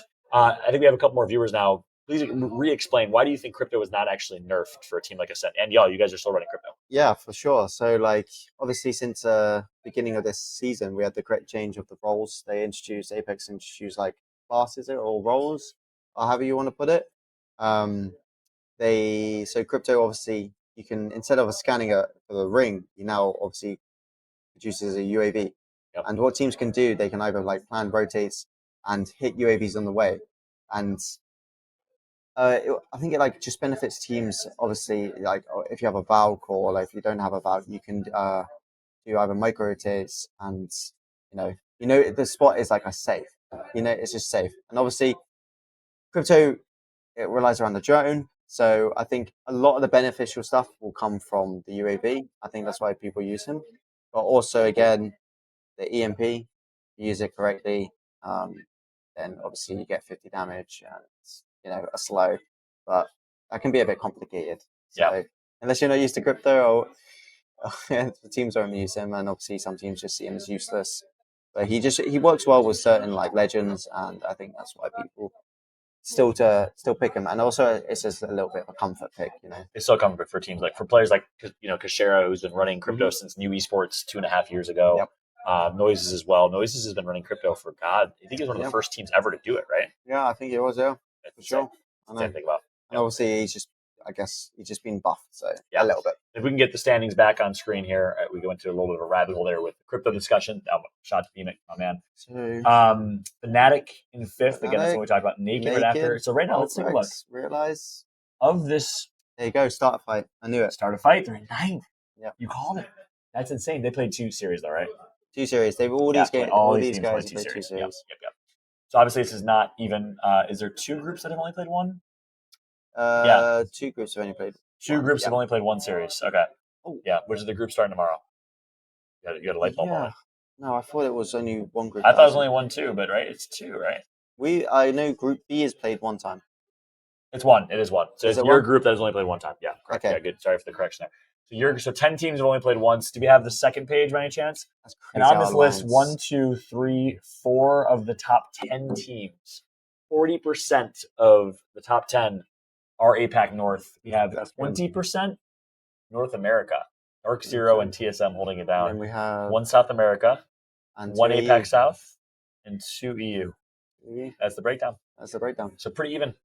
And that's why I felt a little weird in my predictions, because if you look at any LAN, I think historically, it's always been a pretty even mix and a healthy breakdown of multiple regions in the top 10. And I think mine was very, very NA heavy. So I think I will own my NA bias in my predictions. But nonetheless, it's cool to see, man. It's cool to see, despite these little bubbles, right? These regional bubbles. You guys have your EU scrim bubble, and then there's like a Middle East. They try to sneak into your scrim bubble every once in a while. There's a North American scrim bubble and a South American, an APAC South and an APAC North. All of the regions are still doing incredibly well, which is really awesome. For sure. It is really good. And we'll see if we can pull up the second page. I think he's trying to get in real time. And apologies, y'all, for texting. We're trying to confirm. I know this guy's got to get to bed here in a little bit. You want to let him go. But we're trying to confirm and see if we can get a couple more folks and guests on the stream here in a little bit. And I am pretty sure, fingers crossed, the Verhulst brothers, including Evan Verhulst of TSM himself, might be joining us here in a little bit. We're waiting for some confirmation on that. And trying to get the Verhulst brothers on to keep the conversation going. TSM obviously dominated. You see that they were just in second place overall. Go next, definitely up there. I think that's surprising a lot of people. Wow. They've been a surprise team throughout. No one expected them to qualify. Yeah, exactly. They showed up big in the regionals. Yeah. Definitely. That was crazy. That's massive. So 11th, I would say this is 11th out of 30. You can't consider this out of 40. You guys only played one game. So 11th out of 30 is still damn impressive. Top 20. Here's what's at stake. For those that are new to competitive Apex, who haven't watched the LAN before, the top 20 make it to the championship winners bracket. So they start in the winners bracket. The bottom 20 make it to the losers bracket, which means if you lose once, you're out. That starts on Saturday. So top 20 is the threshold here. And it doesn't matter if you get 20th or first place. It's not like match point format where you get a little bit of a leader advantage. Ladies and gentlemen, confirmed. Weston Verhulst to the rescue to join us. JLINGZ, you want to get to bed, right? Yeah, no worries. Yeah, no worries. you okay to keep chatting for a little bit? You want to get to bed? If you want to get to bed, no worries, man. Seriously, totally. Yeah, I'll probably head back. Yeah, absolutely, bro. I know it's late. You got an early match, bro. Appreciate you so much. Everyone, please give some love to JMW. Shots if he has an early match. He was here breaking down some competitive analysis. JMW, where can people find you on socials? JMW FPS. All across the board? All across the board. Man the Myth. ALGS champion, by the way, one of 7. One of 7. Is it 7? 7 or 8. 8? Oh, Albert Ellie, one of 8. Albert. One of 8 champions right here. That's pretty impressive. Thanks so much, bro. I appreciate you. Get some sleep, man. Good luck to JLINGZ tomorrow as we'll welcome in Weston Verhulst, the one and only, live to the desk here, making his podcast debut, his live show debut. And then fingers crossed, a couple other pros are going to be trickling back into the hotel here in just a moment as they wrap up the gameplay. My man Weston is here live. Hey, go ahead and put this on. Thanks for having me, Falloutt. Yeah, absolutely, man. I appreciate you joining us, man. Seriously, absolute legend. I ran into Versa. I was going for a nice little cheeky run earlier, a little exercise. You saw him? And I saw him. And I told him about the show. He's like, I'm 100% down. I'm like, really? I thought TSM was usually just locked in. He said he's in. So you got him in. That's it. We'll see. He's heading back in a little bit. Okay. I'll shoot him a text. Was he keeping good pace, or what was he? I think he was keeping good pace. He said 20, 30 minutes. Here with where's Aiden? No, on the run. Aiden. Oh, on the run. He wasn't running with me. No, he wasn't. You just saw him. Was he keeping good pace? I ran by him and I stopped my run for him. You gotta yell at him. Make sure he gets those. That's exactly right. Yeah. Real quick, as I texted your little brother Evan Verhulst, quick introduction for the stream. Who you are, what you do. Okay. What's up, guys? I'm Weston Verhulst. I'm Evan's older brother, second oldest in the Verhulst fam. I run his YouTube channel, put out all the awesome hype videos that you guys know and love.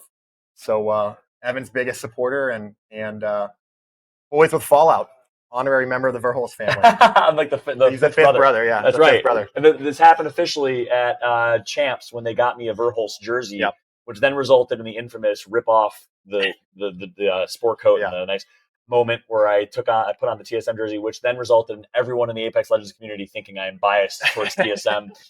Sure. Probably a mistake in the grand scheme of things, but worth it for the Verhulst. Oh, absolutely. I was mostly just trying to rep the Verhulst jersey, like the Verhulst logo and the family. Yeah. And then trying to do like a cheeky. Here's the thing: a lot of Americans are probably watching Time Zones America. You watch college football all the time. You know, like the Lee Corso. Of course, dude. College game day. Yeah, puts on the basket. College game day moment. Yeah. Where is that in esports, man? Right. It's like as soon as you do something like that for analysis, we were on like a pregame analysis desk. If I'm casting, that's a little different, obviously. Yeah.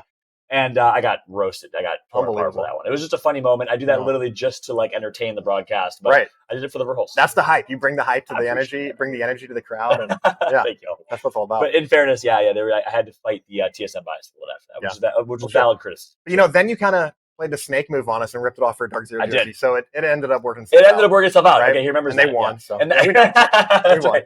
We're taking receipts. You guys ended up winning that one. Yeah. But that was also like me intentionally trying to like fix the reputation of being TSM biased. Yeah. And then also, look, my biggest thing is storylines. And promotion of the scene and the players, because at the end of the day, what is the NFL without the Patrick Mahomes or Russell Wilson or Peyton Manning or these big names? What's the NBA without LeBron James and Michael Jordan? Michael Jordan literally propelled the NBA to where it's at now. So the reason I do everything I do is to try and build storylines, to build player brands, and like the Dark Zero story of going back to back to be the second team to go back to back, or sorry, back to back three times, was not talked about nearly enough. And I feel like that entire team, Zero, Genburten obviously is the exception to that rule.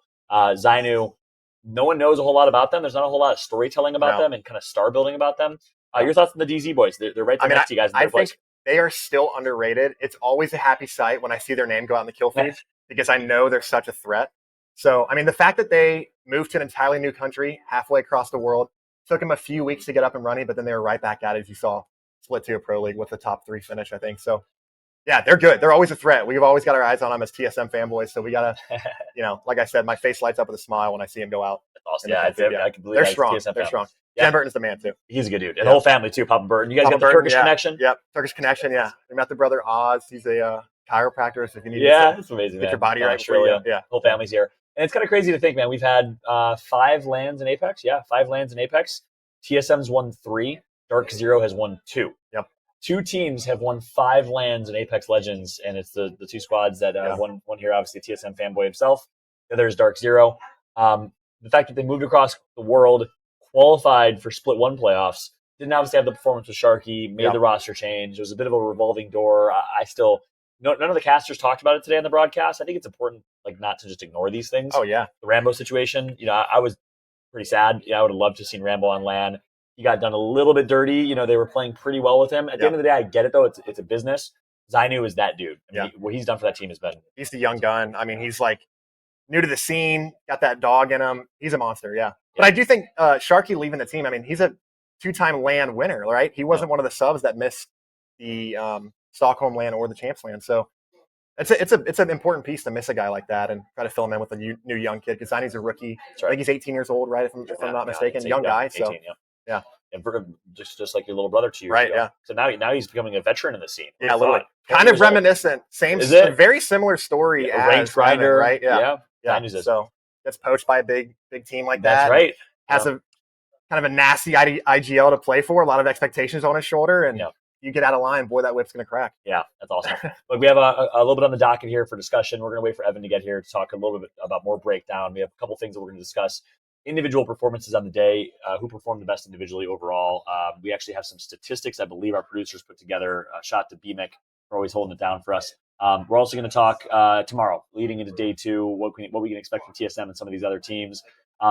Before we jump into the individual performance conversation, when hopefully Evan gets here, aka Verhulst, I want to talk a little bit about Evan's story. You've been there since day 1, obviously, as his brother. Not many people have been around long enough or know how crazy of a story it is. I mean, he started off, he always tells the story, it was spring break when Apex came out, grinded the game, started doing kill race tournaments, was just a Call of Duty grinder growing up, played a little Gears of War with you guys. Obviously, 3 older brothers. Did you guys have an impact in his pro gaming? Or do you like to take a little bit of credit? No, all the credit goes to him. I mean, obviously, not any credit. You guys got him into gaming, though, right? Yeah, that's true. No, we got him into gaming for sure. Okay. Yeah, and I think growing up the youngest out of 4 boys, you can imagine he always got picked on and tormented a little bit. So I think Evan's always had a chip on his shoulder that most people don't see. Everybody sees this super nice guy, extremely humble, which he is, right? Nice, soft-spoken Midwestern kid.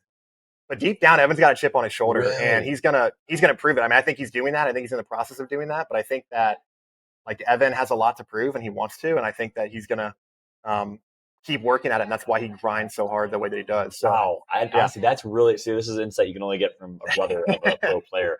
Chip, I would never have put those two together. Chip on his shoulder and Verhulst. Obviously, Hal has a massive chip on his shoulder. Right. A chip the size of Antarctica on his shoulder. That guy. That hype video he released today, I thought was sick. It was awesome. Yeah. So, shout out to his younger brother. His younger brother edited it too. The brothers keep editing videos, keeping it real. He did a great Supposedly, job. Hal didn't. Actually, I'm not going to go into details. But Hal wasn't crazy about the vibe of it. I love the vibe. I thought it was actually really full of swag. I thought it was cool. But nonetheless, Verhulst did a chip on his shoulder. You say it comes from being the youngest. I'm the youngest, and I had the same thing. The reason I became a pro player myself is because I used to get my ass kicked to my brother in Halo. I hated losing to my brother. I got picked on and teased. I wanted to be better than him in Halo than I was. And I was like, okay, what's next? Let me go online, became better than everyone online, and so on and so forth. Probably the same story for Verhulst. But are there any examples of him having a chip on his shoulder in Apex that you could think of? Like when someone does he use bulletin board material where he like So- reads something? I'll give you an example that nobody would ever really see. There was a time when Designful back in the day. So Designful kind of introduced him to the pro scene. But Designful used to run 1v1s versus subscribers all the time. And there was a time when Evan was playing under his new username of Verhults. He used to go by AAV. That's how Designful knew him. Wasn't it Aiden's gamertag? That was Aiden's gamertag. Yeah. brother's There's a gamertag. fun story behind that. Similar to too. Yanya and Ganjaman. By the way, the Yeah. reason Yanya was Ganjaman is his older brother's gamertag. Okay. Oh, was it really? Yeah. Okay. Yeah. I love that name, Ganjaman. You guys should let him keep it, but another topic. So So Evan was like next in line to do this 1v1 versus Designful. And the entire time we were watching Design play these guys, we're like, Evan, you should get in there and do it. You could take him. And Evan's like laughing and cheering, kind of go lucky, be happy mood. this is like before he. This is before he's like on Intel. This is before Wow, this is before he's ever joined a competitive roster. Like I'm talking about even back in the days with like Boffy and Bursty. Like I forget what the name of the org was, but this is way back in the day. And Evan puts his name in the queue and he's up next. And all of a sudden you just see his demeanor change like that. I mean, like the Mamba mentality kind of came out of him and he went silent, completely focused, like leaned into the screen and then proceeded to whoop on Designful. And Design, so the funny story after that, Design, like we talked about it later, Design was like, bro, I had no idea that you were, or this is right after he beat him. He's like, I had no idea that you were Verhulst, like, or AAV. If I knew it was double, I would have tried way harder. He said that? He said that. So because he recognized AAV from Xbox? Or? from Xbox back in the day, because they used to do kill races all the time on Xbox and PlayStation. Yeah. Interesting. And so the story behind AAV, if I may. Yeah. Let me I steal your want show. to hear. No, Okay. this is it. This is the reason you're here. So Great. AAV, that is Aiden, the oldest brother. That's his gamer tag. Now Evan used to do kill races. Is Aiden's middle name A as well? Yeah, Aiden Okay. Anthony Verhulst. Aiden So Anthony Verhulst. might have just AAV. doxed I him, like yeah. that. Right? That's a nice name. You AAV. stuck in your middle name there? Yeah. Okay, cool. Okay. Dawson. So that was his gamer tag, and this the wager website, you had to be 18 years old to play. And Evan started playing when he was 15. So Evan played under Aiden's banner, his gamer tag, for 3 years. Wagers? Yeah. Pretending to be Aiden Verhulst, who was like 21, 22 years And old. you need like an ID and all that. Needed an ID, used Aiden's ID. Aiden had to pay taxes on Evan's winnings.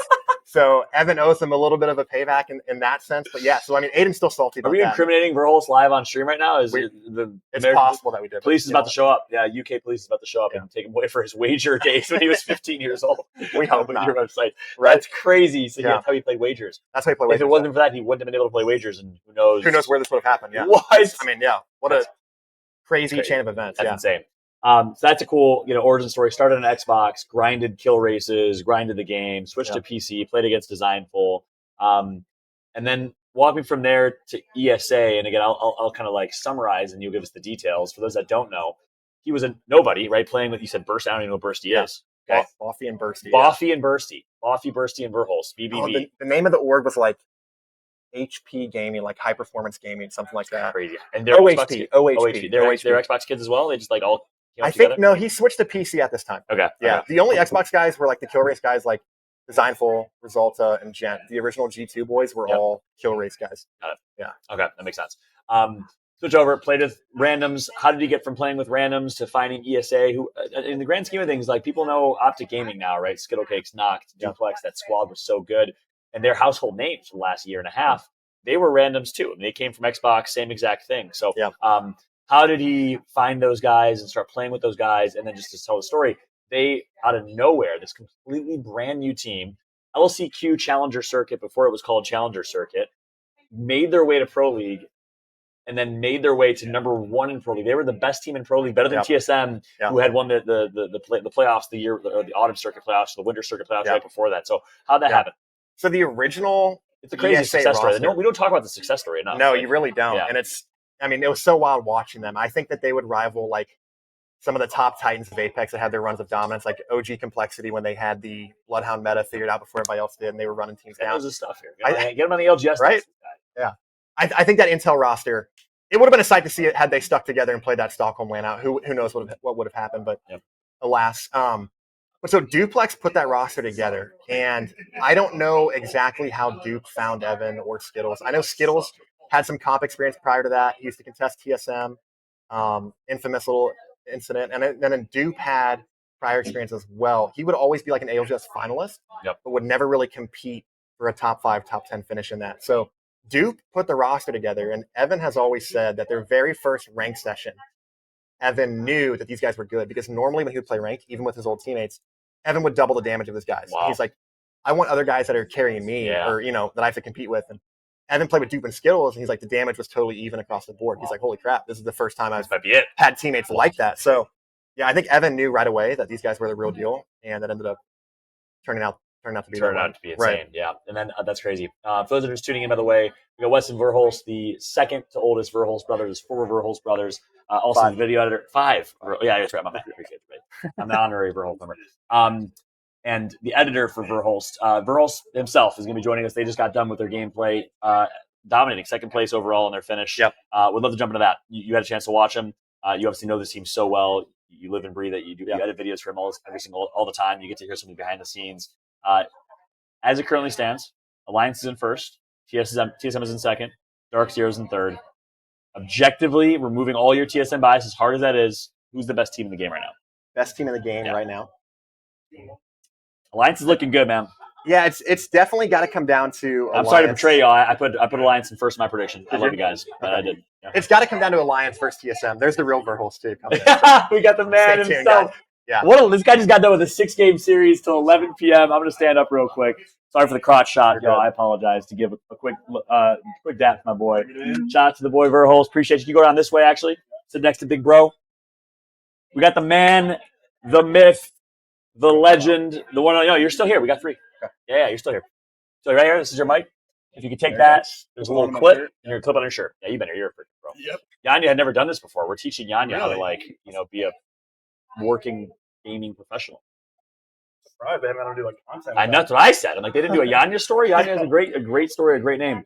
Verhulst, appreciate you joining us, man. Big Bros are holding down the fort. Appreciate you, Weston. You killed it. Time, John. We went through the kind of a little bit of the origin story of Verhulst. Again, that's a story I don't think people realize, like how quick you rose from complete random. No offense.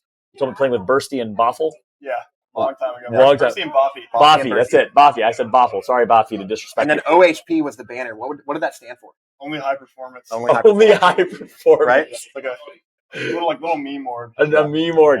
To joining ESA and being also, you guys were kind of nobodies at the time. You guys were Challenger Circuit, up and coming players, to qualifying for Pro League, to becoming the best team in Pro League, to getting signed by TSM to replace the shoes of Snip3down, one of the greatest names live in his channel right now in esports history. It's a crazy story, man. I guess we'll start there and then we'll jump in. I want to jump right into ALGS kind of day one breakdown. But we don't talk about the story enough. It's one of the greatest rise to success so quickly stories in esports, in my opinion. Yeah. What's the journey been like? I mean, it's been absolutely crazy to have gone from a team like ESA and it's like skipping all of these hoops and just going straight to TSM. It was crazy. I never would have guessed that I would have went. I basically never would have guessed that I would have climbed up that quickly. You know, to go from that team to basically going from averaging 5-10 viewers on Twitch. Yeah. To going to 1,000, 1,500. It was that much of a jump? Yes, literally. I went from nothing to just everything. It was crazy. Insane, man. Yeah, it's being completely unknown to the entire scene knowing who you are. Almost in an instant. It was over the course of just a couple weeks. Yeah. I think the announcement. The YouTube channel gained 40,000 subs in 2 weeks or something like that. We've never seen that type of growth before. Yeah, it was nuts. Is that a big part of why you stay so humble, you think? Or is it more about how you were raised? Or is it because you have perspective of being 2 years, 3 years grinding the game from till races to becoming an overnight sensation? Or is it a combination of both? Why do you think you stay so humble? I don't know. I think my family helps keep me humble. Who is it? Mom, dad, this guy? Everyone, the whole family. Everyone knows for sure. I love it all. Yeah, that's how it should be. My brothers definitely helped. We're all pretty competitive, so they don't see me as some freak Apex player. They just see me as a little bro. That's awesome. Same little bro you always were. That's cool, man. Kansas City boy. Yeah. I used to always say when I first started casting you in ESA, the 18-year-old from Kansas City. Yeah, I remember those days. I'll never forget it, man. It's a crazy story. Love that you stay humble throughout. Let's jump into it, man. Second place overall in the day. You guys just take the dub. First place overall in a very competitive lobby. That last series there. First series, 5th place though. How are you guys feeling after day one? Oh, I think we're feeling amazing. I actually think we played pretty much as well as we could have. We made no glaring mistakes at all today. So during our first set, it might have seemed that we were playing poorly, but we got really, really bad zones. And I actually think we did really well given the zones we had. I feel like a couple months ago, if we had those same zones, we would have not done as well. We would have fumbled a little bit harder. Interesting. But I think we picked it up. And if you don't mind, I'd like to dig into that a little bit. What changes now from a couple months ago? You would have lost composure. You got frustrated. What was different? It was a mix of a lot of things. I mean, a couple months ago when we were struggling. A couple months ago, you guys were in shambles for a little bit. Yeah, we were struggling. We were about to not qualify for LAN. Yeah. We were doing horrible. And yeah, we were playing. We were all playing characters we weren't comfortable on. We had Hal and Catalyst. Terrible idea. We had we swapped a Launchpad and then swapped back to Wall, and the team took our spot. And it's like, I don't know, our confidence was low. We didn't get to practice team fighting as much as we wanted to. Like, I don't know. Now we're just like, we're so ultra comfortable, and we're so used to like our routines now. It's almost like we're just like on autopilot. Like, you could probably have us all play like 1 hour of sleep, and we'd still do incredibly well just because it's so like automatic now. It's almost like we don't have to rely on like intuition as much, and like just creating things out of nothing because we just know what to do in every scenario. That's crazy. We were talking about Hal's hype video today, which I loved it. I thought it was a really, really awesome video. He had the Kobe Bryant quote in the video. He talked, and he had his rant talking about there's no such thing as the grind. I am the grind. Yeah. Is it all true, or is it just showmanship for the video? Like, do you guys put in more work than any other team? Are you guys the most disciplined team than any other team? I would say so. I think which allows you to get to autopilot, right? Like that allows you exactly. to build the muscle memory. Yeah, playing every single day of scrims for the past like however long it started, like last like month and a half or so, has just made everything like so just like routine for us. It's been so easy. But I think I think we've been putting in. And if I had to think of any team that could maybe have put in more hours than us, maybe like I know Dark Zero has been grinding a lot. They have Xynew and Genburten and Zero, and I think they've actually played more scrims than us. So you could argue that Dark Zero has put in slightly more work than us. But I think they've been grinding too. A lot of people said that like they play RuneScape all the time or whatever. Yeah. They're still putting in work in Apex. Well, yeah, it's actually crazy. Like now that they have Xynew, like their team's overall like hours just skyrocketed because Xynew plays so much. Yeah, but he is nonstop on the game. Yeah, no, he's crazy. He grinds the rank when nobody else is grinding. It's unbelievable. But they grind a ton compared to a lot of their teams. Let's jump into that. So you guys, you feel very good about your performance today. Even the 5th place finish, you felt you didn't have a lot of great zones. Yep. You mentioned the 2 zones that you had that were kind of decent. You guys played good, but you still felt really confident. And then it showed in that last series. You played really, really well. But you started talking about Dark Zero. A lot of people are saying Dark Zero might be better than you guys now with Xynew. Alliance is looking very good. Let's start with Dark Zero. Their pickup of Xynew, a little bit of drama with what happened with Rambo. They were really good with Rambo, and it's like, why fix what's not broken? Now they seem different with Xynew. Yeah. Do you agree that was the right move? Is Xynew that guy? Yeah, I would definitely take Xynew over Rambo. I think Xynew's insane. He's definitely a prodigy. He just cracked that. Like he's a really smart player. He's insane mechanics. He's really good mental. Like he's not like he doesn't have any like things that would make him seem like what am I trying to say here? He's just like a good teammate, like in general. Like easy to talk to. Yeah, good mentality too. Yeah, I don't think he like rages super hard or anything. No red flags. Yeah, easy to work with. You mentioned earlier, and I'd love you to elaborate a little bit. Kind of some comparisons to your younger brother from what you've seen with Xynew. I mean, yeah, he's a fragger from start to finish. The guy, he's young, just like Evan is, and quick success story too. Yeah, very quick success story, and like I said, plays for a tough IGL. A lot of expectations, a lot of weight on his shoulders. So you got to perform or get out. He's living up to it though. Yeah. I mean, he grinded a lot though to get where he was. I mean, he hit like rank 1 pred, I think, for like I don't know if it was 2 seasons. I think it was just 1 season, but like there was a period of time. That's kind of how he got his name out there in the first place. He was grinding ranks, and got first place in a rank split. I think it's either him or Funk. I don't remember. So they always blend together. Those two. I know those 2 players are the same person. And then they played together on Meat Lovers. Yeah, exactly. Those 2 players are the same person. I swear to God. Yeah, the same person. It was like 50-50 whether or not they pick up Funk or Xynew. Oh my God! Seriously? I swear, yeah. So you think Funk could be next? Like, do you think he's maybe? I haven't heard much from Funk ever since Xynew got picked up. What happened with Funk? Is he not with Meat Lovers anymore? He left Meat Lovers a little bit ago, obviously a while ago. But I don't know what he's up to. Did he get poached by another team? I don't even know what happened. Honestly, I don't know. Interesting. Don't know what's been up to him. But yeah, him. He's with who? Slayer and Retzi. Wow, interesting. Yeah, that's an interesting team. That's an interesting team for someone who was a coin flip to join Dark Zero. Yeah, I would think really good. Yeah, it's like during the Pro League split, like Xynew and Funk were like top 2 in kills, like pretty much the whole time. So like I thought they were both pretty much the same person. Like, yeah, exactly. And then they both the same come up, same grind, through ranked. And that's interesting, man. It's I guess it goes to show. Do you still think that obviously ranked is in a really bad spot right now, rough spot? Hopefully there's a good changes that are coming. But do you think that like the success story, a lot of people that are like complain, I can't get noticed, is it in a good place to come up from rags to riches from nobody? Is it easy to get seen and to get noticed? Just grind your top 5 ranked predator or no? I mean, I would say it's definitely not easy, but it's definitely like I don't think there's any luck involved. Like if you're someone who grinds 8 hours a day, your name is gonna get out there like no matter what. Yeah. It's like it's well, you think? Yeah, it's not easy, but it's not like you need insane luck.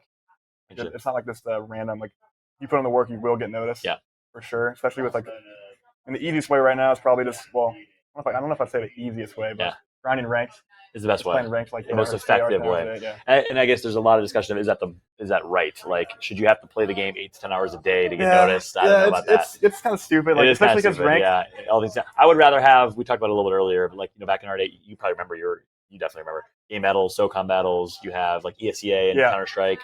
A league that is proper that allows you to properly work your way up. It would probably be more efficient. But for sure. Let's get back into ALGS breakdowns. Okay, so back to the topic. Xynew's that guy. You guys versus Dark Zero. Do you think who's your biggest threat right now to win this tournament? Biggest threat?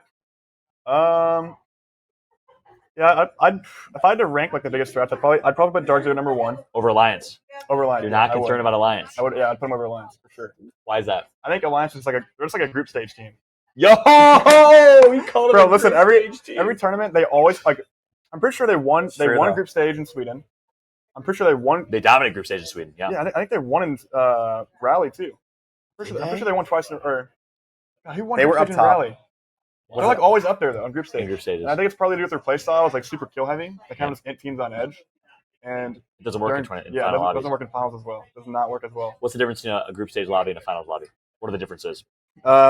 Everyone's just better at fighting. Everyone's better at rotating. So you're gonna have more teams in zone. So it's gonna be harder to rotate in a zone. And you're gonna have those teams that are in zone are better at fighting.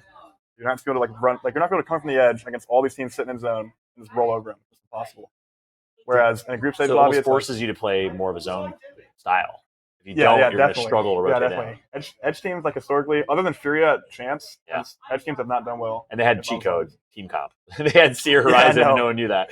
Bro, Furia's dirty, bro. Bro, have you seen the Fuse? Yeah, Fuse Maggie. No. They were playing Fuse today, right?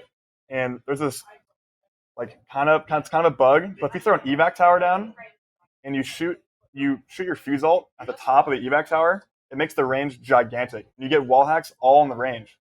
So it's like, I don't know if it's a bug. It's definitely not intended. There's no way it's intended. Kind of an exploit. It's kind of an exploit. Yeah, kind of an exploit. Yeah. But yeah, no, it's so busted. Like they were pushing us one game. But why do you get wall hacks? Fuse's ult gives you wall. Fuse's ult. I'm sorry. Yeah, I'm like. So I thought for some reason in my head you said his Q. Is his ult? Okay. Yeah. The way his ult works is like the more you can shoot it zip lines up, and you shoot at the top of it. And you have to land. You aim it at the balloon. At the balloon. Okay. So the way Fuse ult works is you aim it like above wherever you want the ult to land. Yeah, and then it lands up top. Yeah, it's like whenever you're trying to like ult a building or something, you're trying to ult the highest point of the building because it makes the widest spread. And when you have an evac tower, it's just like gigantic. You literally cover like almost all of antenna with it. It's just ridiculous. Oh my god! It's so big. Not all of antenna, but maybe like. So they've been putting that in their back pocket because they wanted to bring it out. I've never seen this before until. That's some sea lion shit. I know, I've ever heard exactly. It, definitely just sea lion whipping that out. That's some sea lion shit. That's some his Watson sea lion shit. 100%. They've been cooking that one for a little while. That's interesting. It didn't really work that well. What do they place? I don't know. They got. I don't think they're doing super well, but they're not doing horrible. Are they in the first? We're getting text here in real time. Are they in the? You can also throw a sky nade and fuse ult off the nade and do something similar to the evac tower. How interesting. Dang. Sky nade and fuse ult off the nade to do something. So I just got a text from our producer. If we can get update, Brock, on how they placed. Did they play one game or 2 games today? Or 1 series or 2 series? I think it was just 1. They were in the first series playing 1? Okay. Yeah. So that's interesting. I don't think they did bad. I don't know how good they did. We'll try and get. They did like okay. I think they were like 12th or something. Yeah, I thought it was like 12, 10th, 11th. Yeah. Okay, so you'd put Dark Zero number 1. Who do you put number 2? You don't have Alliance number 2 either. Man, I would put Xset, but after today, it's like, I don't know, man. I would have put Xset until seeing them play today, but I'd still put Xset there, I think. I mean, there's a lot of like random teams doing super well. Like we got a couple APAC North teams. They're killing it. Like top 5. Like That's Riddle. Right. Riddle's up there. 4 out of top 10 teams right now in points. Really? Or APAC North. Really? Yeah, we got. They're killing it. Yeah, that's crazy. I feel like. Yeah. It's not your typical like top 10 5 out of 10 is NA. Yeah, exactly. Definitely not. Exactly. I think that's surprising everybody, including us. I'm shaking right now because my predictions were like 6 NA teams. And I'm like, shit. I would have done the same thing. Yeah, you would have. Right? Bro, Going in, Xset, Optic was looking really good too. Yeah. Here's what I didn't realize: you guys were playing international scrims on NA servers. Yeah. I thought you switched every scrim to a different region around the world. Tempo's that's dirty, bro. Why you guys gonna do APAC North like that, man? And South. I forgot the reason for that. I don't know why he does that. They know, played what on is the EU reason? for a little bit, right? Yeah, we played on. They play for like a week or two. Yeah, the last 3 weeks we played on EU. Yeah, an EU. But still, APAC's still getting shysted. Yeah. I'm just playing though. That's interesting. Okay, so APAC North has looked good. And here's the thing: APAC North has historically been a group stage region as well. Do you think that they're the truth, or do you think it's a group stage thing for them? Do you believe the APAC North hype right now? Nah, I don't know, man. It's so weird seeing them placing where they are right now. Yeah, I don't know. It It could be group stages. You think it might be an anomaly? You think it might be the truth? I do think, or honestly, I don't know. It's so hard to say because I've literally never watched. I don't really watch Riddle play or Pulverex. Yeah. Or who else is up there? Naked, yeah, Naked, and Fnatic. I've never really and Realize might be up there too, or close. Yeah, I realized it well. Yeah, I just don't know much about those teams to be honest. I know Pulverex has always been pretty good. Yeah. So seeing Pulverex there is unexpected, but seeing Riddle up there, seeing Naked up there, it's a little crazy. Yeah, it's kind of wild. It's I have to watch their POVs back, and then I know. Yep. I see if they get lucky, or if they got zones, or if they're actually insane. Yeah, interesting. So they all kind of play off meta comps too. So that's were they? I didn't realize they're all very they run crypto a lot. Some of them were running. Yeah, they do have some weird comps. Pulverex, Gibbies. Yeah, was it APAC North running Gibby today? Yeah, I think it was. I don't know. Costa Gibby. I think Realize was running Costa Gibby because they killed you guys in that one. Realize they're terrible though. They got 19th. Realize? Yeah, they did really bad. No, they won. No, the they won. Game, though. They won. Oh, they might have bumped them up then. I think it was literally after they game were 5. in 19th. Oh, they were in 19th. I think They needed that. jumped then. up. Okay. They must have jumped up. Yeah. I think it was a decently high kill game too. They're running off meta comps as well, huh? Interesting. Okay, so we're gonna do a little activity here. I'm really curious. This is gonna be a Verhulst brother team bonding exercise, and team building exercise. You guys are gonna together give me. I'm always doing predictions because I just want to start discussion and get the scene growing, and that's why I'm doing predictions. I want to hear the Verhulst top 10 finals predictions after Split 2 playoffs in London. In order. We allowed to include ourselves? Yeah, of course. You're including yourselves. Okay. Yeah, I start at number 10. Start at 10? Yeah. Starting at 10? No, that's too hard. We have to start from 1. Start from 1. Yeah, one's easier. One's easier. Too hard. Okay. I don't know who's going to be in the middle. Are you kidding? Yeah, but then we give away the best secret. We know who's going to put number 1. Let's be honest here. There's not a person in this the chat. top 5 are obvious. Top 5 are obvious. Okay, go for it. First place is? TSM. Yeah, of course. Agreed. It'd be criminal to not say ourselves. All right, TSM. I feel like you're the type of guy that would, though, if you were a cop. Hal would not. Remember Hal said you're not going to qualify? Oh, yeah. Remember on the podcast? That's just Hal getting emotional, bro. He's post loss, he's like, thanks for it's the worst team ever. The next day he wakes up, he's like, all right, we got to get after it again. And then he almost retired at one point. People thought he was going to quit. He was taking a break. Yeah, anyways. You know what saved their vibes in between that week stuff? What did? The ping pong table that I delivered. Was it the ping pong table? Right? The ping pong might have actually saved us. You guys won the ping weekend. pong, we got more energy. They won the weekend after I brought the ping pong table down. So just saying, TSM fans, I might take a little credit for that one. But this is the rest of the Verhulst brothers trying to live up to what he's accomplished and take some type of ownership of what happened. No, I'm just saying. The ping pong table is what. Ping pong table, yeah. Okay, TSM's first. Who's second? I put Dark Zero in second. You do? Yep. I'd put Acend in third. Okay. Still sticking. You They still believe in bounce back Acend? from it? Yes, I They think can bounce back. they'll do well. I think they'll do even better, in a finals lobby than a group stage lobby. Yeah, that's the way they play. You think they will? Okay, that's interesting. And honestly, they've had inconsistency in past tournaments. Like they've had 18th place games in group stages. I think I remember, and then they dominate the next day. So yeah. Yeah, that's not as good as a group stage team. Yeah. Fourth place, I'll throw in Alliance. Okay. Alliance for You the think fourth. Alliance will get fourth? Yeah, Okay. Alliance is always consistent. Yep. They just can't win. And they got fourth or fifth, I believe, in London, last London with Mandy. So they're always consistent. Yep. Especially with their POIs, Lightning Rod. Lightning Rod's so dang good. You can't fumble back from that POI. The thing that's weird for me, I think Fury's going to make the champs lobby. Are they contesting each other still? Yeah, they are. That's actually I didn't think about that. That's what I'm saying. So I struggled. I put Fury in my top 10 because I think they're going to be good. And then I put Alliance as well, but that just doesn't work. Rock paper scissors. So I don't know if one of them is going to drop their ego and go. Anyways, we'll cross that bridge when it comes. But you got Alliance in fourth. Yeah, I put Alliance fourth. Man, fifth place. I feel like Oxygen should do well, but they just haven't been I feel like they don't have the LAN experience, and maybe they're kind of crumbling under pressure a little bit, or they're just not used to playing on a different setup. I put Oxygen in ninth maybe. Ninth, okay. Yeah. So you're slotting them in ninth. Yeah, I think we'll make finals. Who's your fifth? Fifth, I'm trying to think. I'd either go Optic or Energy, or it's going to be some APAC North team. Yeah, let's put Whoever. put Pulverex up there. Pulverex. up there, You yeah. think they're going to do it, huh? We tried to Gnaske and Snip3down, and Gnaske summarized it as no one's scared of them. Like, you're not scared to fight them, but they just know the game, and they play such good rotation. Yeah, they're just super smart. Like, super smart. Like, they don't get their points from this like 3-3 teams. They're always just in a good spot and like just really smart, like really good rotate team. Kind of similar. That'll be enough to carry them to a 5th place finish. Potentially. Pulverex. Listen, I'm not gonna lie. Everything after 4th is like I'm getting. Yeah, no, it's getting crazy. I don't know who's exactly. gonna do well. It's hard. 4th and 5th. Yeah, it's hard. It's so hard to predict in general. But yeah, Pulverex in 5th. You got 6th. I'll throw Energy in 6th. Energy in 6th. Yeah, Energy always pulls it back somehow in those good lobbies. They'll find a way. You think let's pause on that. You think the no practice, the RuneScape, the Japan trip, all that stuff is going to hurt them? Or it has to hurt them. It has to. There's just no way like they're not feeling the pain from not playing scrims all day. Why do they do that? They just don't see the value in it, I guess. They just think they can get away without spending all those hours, I guess. But counterpoint, they did that last split, right? And they took 2nd. Did they do it? Was it his extreme last split? Was Gilderson's still grinding the game? I don't think it was other stream. No, definitely was not extreme. So It we wasn't played a lot extreme. more. Yeah, I mean, Guild's always playing. Guild has been Even now? Yeah, even now. He plays the most on his team by far. Okay. But I mean, you see teams like Dark Zero winning Sweden and champs. They barely practiced at all. Did they? Yeah. Well, yeah, especially before Rally. They did the exact same thing Energy's doing. Like Zero and Sharky are playing RuneScape together in the rooms all day. Literally, they barely practiced at all. They probably have less ranked hours than the top like 20 teams in that. Unbelievable. So who knows, man? That's really interesting. I mean, yeah, there's just a handful of players that just don't play ranked at all, like ever. A lot of mostly foreign teams, like non-NA teams. And then you got Hal tweeting Kobe Bryant quotation videos about putting in all the work and hours, and he wants it more than everyone else. But I agree with you. Like at the end of the day, ain't no athlete, esports, cyber athlete, or physical athlete been the best in the world by not playing the game. It's just something does not add up, you know. I mean, it's just a huge sacrifice. Like you're just putting in tons of hours doing something really boring. And it's like they want to sacrifice. So that's their logic. Okay, cool. Energy in 6th. Who's your 7th place? 7th place. Let's throw in. You like Acend? You think Optic's gonna throw? Ascend's doing well. I'd put Acend up in 5th actually. Let's bump Pulverex down. Okay, we're adjusting. Yeah, so does that mean Energy 7th?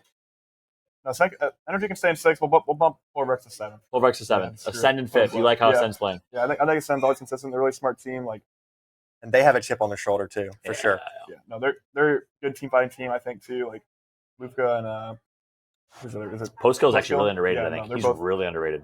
Yeah, and they said like smart team fighting strategy. Yeah, Kasher's a great IGL. You gotta give respect. No, they're solid. I think they'll do well. Ascend in 5th. Energy stays in 6th. Pulverex sadly gets bumped to 7th. Yeah, sorry, Pulverex. Okay, it's all good. You threw Optic in. Are you throwing Optic out? I'd put Optic in the top 10. I don't know about. You would put him in the top 10? I'd put him like maybe like. How'd they finish in your series today? They didn't. Not that great. They did poorly. They got like 13 or something. They're looking really bad series, right? They got like 16th in the first series or 13th in the first series. Yeah, they only have like. Pull it up, my man. I'm trying. That's good, my man. This thing's down right now. Interesting. So they did bad in the second series as well because they turned it around a little bit, but I don't know how they ended up. Interesting. Yeah, I think. I mean, overall, out of the 4 teams, they're in like 34th place or something. You still got them in 8th. Yeah, I'd put them in 8th. I think they'll turn it around. I will say their POI suck. They land down beast and stacks. They're on the edge of the map. They can never get in the zone. Down beast loot isn't that great for like, and the rotations are just not that good. Like you don't have high ground than anybody. They dominated Pro League though. Why didn't they bully a better POI? That honestly, I don't know. It's so weird. I don't know why they're not doing well compared to Pro League. Did they get comfy? It's them and Oxygen. Like I feel like we're doing so well in Pro League, and like now they're just kind of fumbling a little bit. Oxygen played fairly well today, right? What place is Oxygen? Yeah, they might actually be doing better. Try and get the live updates. Optic took 11th in this most recent set. And the one before they did worse. Yeah. Yeah. So you think like the overall? They don't have it. Can we actually pull? Brock. Can we pull up the live standings again if you don't mind? Sorry, group stage. Doing alerts. Oh, I gotta hit. Do I hit it? Shots by the way, Leaderboard. BMIC guys. ILY Leaderboard. BMIC on Twitter, the best gosh darn director. It's grayed out, bro. In Wait, esports what? productions. It was there earlier. He's doing this all the way. I was literally looking at it from like on my Minnesota. PC. We have I know. I think it's like down right live from London. And I hope you guys are all enjoying the show so far and the conversation. Thank you all for being here. We'll see if we can get standings on screen here in a moment. It's probably on Reddit. As Verhulst is pulling up, the Verhulsts are pulling up their version of it as well. I'll try to get it. I was hyping up BMIC and the standings aren't here yet. BMIC, you're killing me with this delay. I'm just playing. Okay, we're pulling up live in a second if we can. Okay, so you got. You're still putting Optic in 8th though. Yeah, I throw Optic in 8th. And then you throw Oxygen in 9th. Yeah, I put Oxygen in 9th. And then 10th. For 10th. Are you feeling vexed? He's not feeling back. I'm That's the sorry. fastest no I've ever heard. Yeah, I'm sorry. I think there's a good chance they don't qualify for finals. You as think well. there is? Yeah. There's a good chance. Yeah, last time. They just kind of like threw away all the practice by contesting 2 teams, all of scrims. And then not staying.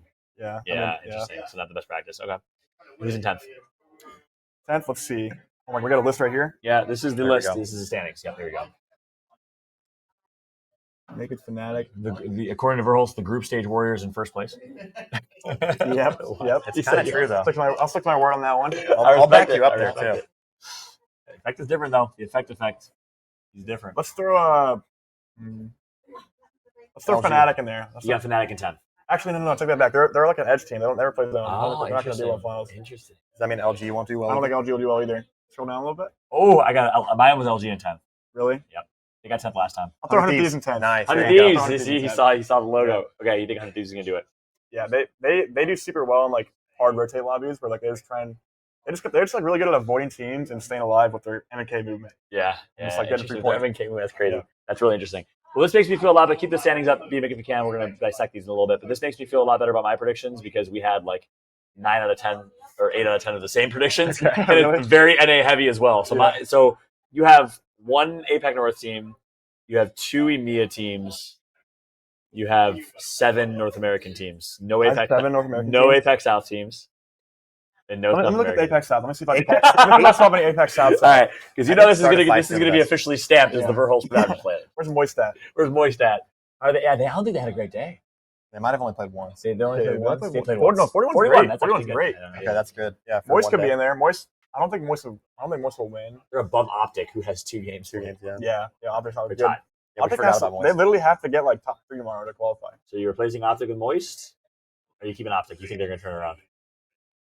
Or is Moist not included in your top 10? This is tough, right? Yeah. Welcome to my job. Very tough. How's Moist been doing in scrims? You know? They're doing really well. They're up there in the averages. Like top Yeah, 5. they're like 6, 7. Yeah. I think I struggle with scrims though. Is again, I don't know why the heck Tempo didn't balance the distribution of servers to make it fair. There's a reason. I base my predictions based off scrims, and you're doing the same thing. Like Yeah. your recency bias is the scrims, right? But the reality is, APAC North played on 350 ping or 300 ping Oh, the I know. entire time. I feel bad. Yeah. It's tough. So I saw them in 7th, 8th. I'm like, oh, they're ass compared, Yeah. but they played well today. But it's hard to say because this is a group stage thing. And BMIC brought up a good point. Would you guys agree with the statement that this meta is very fight heavy and like mechanics heavy in terms of the legends that are played? And APAC North is a very mechanically gifted region, so that's why they're strong in this meta. Or would you disagree with that? I definitely think it's pretty fight mechanics heavy. You think it is Yeah, fight for mechanics sure. heavy? Like the way the fights go down, it's like Bangalore, Catalyst, Horizon, Yeah, you- here. like either fighting in bank smoke or like a guy queuing up with a prowler and Horizon all tossing nades. Like any sort of like cat wall fights or like usually just good mechanics, like just peeking in and out of cat walls, trying to max damage like a prowler or something. I think it's definitely mechanics So heavy. it is. Like, And do you think that benefits APAC North a little bit? Like they have insane mechanics, right? In a lot of ways. Or is that not the case anymore? That used to be the case. We used to historically say that. I don't know if the meta is why they're doing well. Okay. I think they're just like, honestly, bro, it might just be a mix of like NA teams not putting in enough hours to split. Interesting. Like it just seems like NA has not been playing as much as they used to because they're ranked. Yeah. Everyone just hates it. Yeah. Like that might balance out all the regions because NA is not grinding as hard as they used to. There's less tournaments being played, less of like an advantage building up in NA. Yeah. It used to be. Yeah, that's a good point. And NA dropped the ball today, big time. Xset, Optic, who are some other teams in NA? NRG did decent, right? Where's NRG at? They didn't do that great. Yeah. Yeah, they're Well, they I mean, Oxygen needs to 100 step it Thieves up. did really good. FaZe needs to step it up. Energy's like FaZe had a bad 17 or day. something like that. Where's NRG? 15th. 15th with 2 series played. So they have to get at least like 30 or so points to the cutoff is usually about What was it? 90. So 90. it's usually between like 80 and 95. Okay. Yeah. Okay. So NRG has 1 series left to play. Yeah, so they basically have to get top 10 at least. Or Jeez. if they get really lucky, they get script bar like 11 through 12. Yeah. But Honestly, what would be a decent situation for NRG. I think this may have happened last time. I might be blanking, but getting 20th or 19th, like scraping by to make it in, getting a winners bracket and it's farming, yeah. and farming exactly because they do better in those lobbies. Or even if they don't farm, which usually they dominate winners bracket finals. Last time they won winners bracket finals, and I think Sweet got snubbed of an interview. I'll never forget that. He was so mad. I don't blame him. But it wouldn't be bad for them to actually get knocked to losers bracket because it's more repetition and competitive lobbies. It just gives them more practice to get back. Honestly, in the swing they of need things. that. They need really that. need Low-key, it gives them another 6 games to get ready for grand finals. You obviously don't want that because match point format means you get a point advantage, etc. But I will say the best tournament I ever played in, I actually got knocked in the losers bracket, got to basically scrim against bad teams, practice, get better on land, and then dominate later on. Interesting. Yeah, we'll see. We'll see what happens though. Yep. Okay, so top 10. Are you putting Moist in there? Or are you keeping it as you're shipping it? Keep it as it is. You are? Keep it as it is, okay. Yeah. No Apex South. No, sorry, Apex South. Moist could easily be interchanged with any of those teams. I will say that. You I think just happen to not put them in there. Yeah, I agree. Yeah, Moist could easily be up there. Yeah. For sure. Thoughts on a couple? Who are some dark horses? Who are some teams that you didn't include in your top 10, and that you wouldn't? Moist could easily be in there, but who are some teams that are dark horses that are wild cards that could dominate, but you wouldn't? I put Oxygen in 9th, but I think they could if they kind of get over the uncomfortableness of playing with land. I think they could potentially win. Yeah, win the whole thing. Okay. I think Oxygen. They could win the whole thing, man. They have a chance. Damn. Just think about teams that have a chance to just win. Just Moist definitely has a chance at winning. I mean, they rested the zone super early every single game. It's they could definitely pull some good zones out there and just get some huge games. So we got some notes. Oxygen got surprise contested today. I think by Realize. Yeah, I saw that they were losing. I think too. Yeah, and they're losing. They never lose their contest. They're usually really good. Former arena demons for a reason. They're always good at 3-3s. Yeah, that was interesting. But Oxygen could be a dark horse. Any other dark horses? I guess throw some in here. Weston. Fear is kind of a dark horse now too. They kind of fell off, and now it's I think they could pull it through with their stupid fuse tech. Yeah. Element 6, JLINGZ. Nah. You don't think so? I don't think any other EU teams will do well. Really? You think you just Ascend Alliance? Yeah. KCP? You don't got faith in KCP? Nah. Dude, Verhults is putting hot takes here, man. I love it. So. This is Evan sharing I don't think these are hot takes. I think any team would agree. Yeah, that's true. Basically, you're being honest on the broadcast. You're not, you're not putting a wall up, which I respect. What do you think of Complexity? Ooh, Complexity. I think they just barely skirted by. I don't think they're gonna do really well. No, they don't have that dog in them. I don't think so. I mean, they're just barely in the cusp of qualifying. Yeah, and you could argue they even got slightly lucky making it to land in the first place. Yep, interesting. Yeah, I don't think they'd win. Yeah, okay. You don't think they can do it? Okay. And no other dark horse. FaZe. You don't have faith in FaZe. What's the problem with FaZe? Do you think they got 4 0-point games today? I definitely didn't think FaZe would be doing as bad as they did. You thought they'd do better? I did not think they'd do as bad. Yeah, this is kind of surprising to me. Yep. I think it's just it could be a bad day, or do you think there's an issue? I think it's a bit of both. One, I think their strategy hasn't been as good. They haven't. I think they've kind of been really good at just getting team fights, taking team fights on edge. I don't think they've ever really been a zone team. Yeah. And in NA, they're a triple controller team, right? A lot more teams in NA just love to take fights on edge, and they just can kind of just roll teams. But now it's teams are just so much better at staying alive. Maybe I don't know. I don't know. It's kind of confusing me. I thought they would do better. So yeah, I'm not exactly sure what went wrong with that. Maybe it was their coach dropping their coach. Yeah. You see Zero's tweet? No, wait, bro. what? Zero just roasted. Did he roast him so hard? He's oh my god. He's oh man, I guess ZZ was the reason they were doing poorly earlier. Because the Zero's team picked up ZZ, right? Yeah, exactly. So he just completely dogged on him with I didn't see Zero's tweet. You have to see it. It was when Zero is just such a discreet, low key person. When he tweets, and it's just I love he has that dude. no chill. He has no chill at all. He backs it up though. That's the thing. He backs it up. I respect the hell out of that guy. Yeah, right. I wish there was more done. I don't even know if he gives a shit, but he should give a shit because at the end of the day, you do a really good job, right? You recognize that this whole pro gaming thing, who knows how long it could last. Yeah. So you're trying to build content and your brand, and you're doing the right things, which I really respect. You're on this podcast right now, even though it's it's a long day. Zero doesn't give a shit. He just wants to play. He wants to win. He's a competitor, which I really, really respect. That was almost like Nocturnal 2-3 years ago. Liquid never streamed. They never really did anything. Nocturnal's kind of turned that around. I would love for Zero to start, getting in the limelight a little bit more because he's a good personality, man. He's funny. I mean, yeah, I think he'd have he's pretty similar to Halleck the way he plays in the races. Is he? Yeah, for sure. He could be Hal in terms of screen size. Yeah, he's very, very similar to Halleck. He's super emotional. I think people would love seeing him rage. Yeah. And he would just blow up because of that. Yeah, exactly. That would be exactly. I agree. So hopefully he decides to turn that around. I would love to get to know him a little bit. His story, his personality. I'd love to just ooze the shit talk out of him, and get him to come on some of these discussions. So yeah, respect to Zero, respect to Dark Zero as an entire squad. They're looking really, really solid. I want to shift the conversation. Oh God, this is gonna be great. We're about to have a Jerry Springer moment. Is that who I think it is? Is it who I think it is? He's not coming? He ordered McDonald's and it's leaking and he's still hanging up of it. Oh, it's Genburten. Okay. Yeah. I thought it was Hockey's, bro. GB, what's up, bro? He's talking shit. You want to come defend yourself? Yeah, Verhulst is talking shit. Come Sorry, bro. Come defend yourself. He's walking over here. here. I put you in 15th in finals. He put you in 15th place overall in this tournament, bro. Really? Sit down and talk about it. Sit down and talk about it. Nah. Sit down, say hi, bro. We're on the show.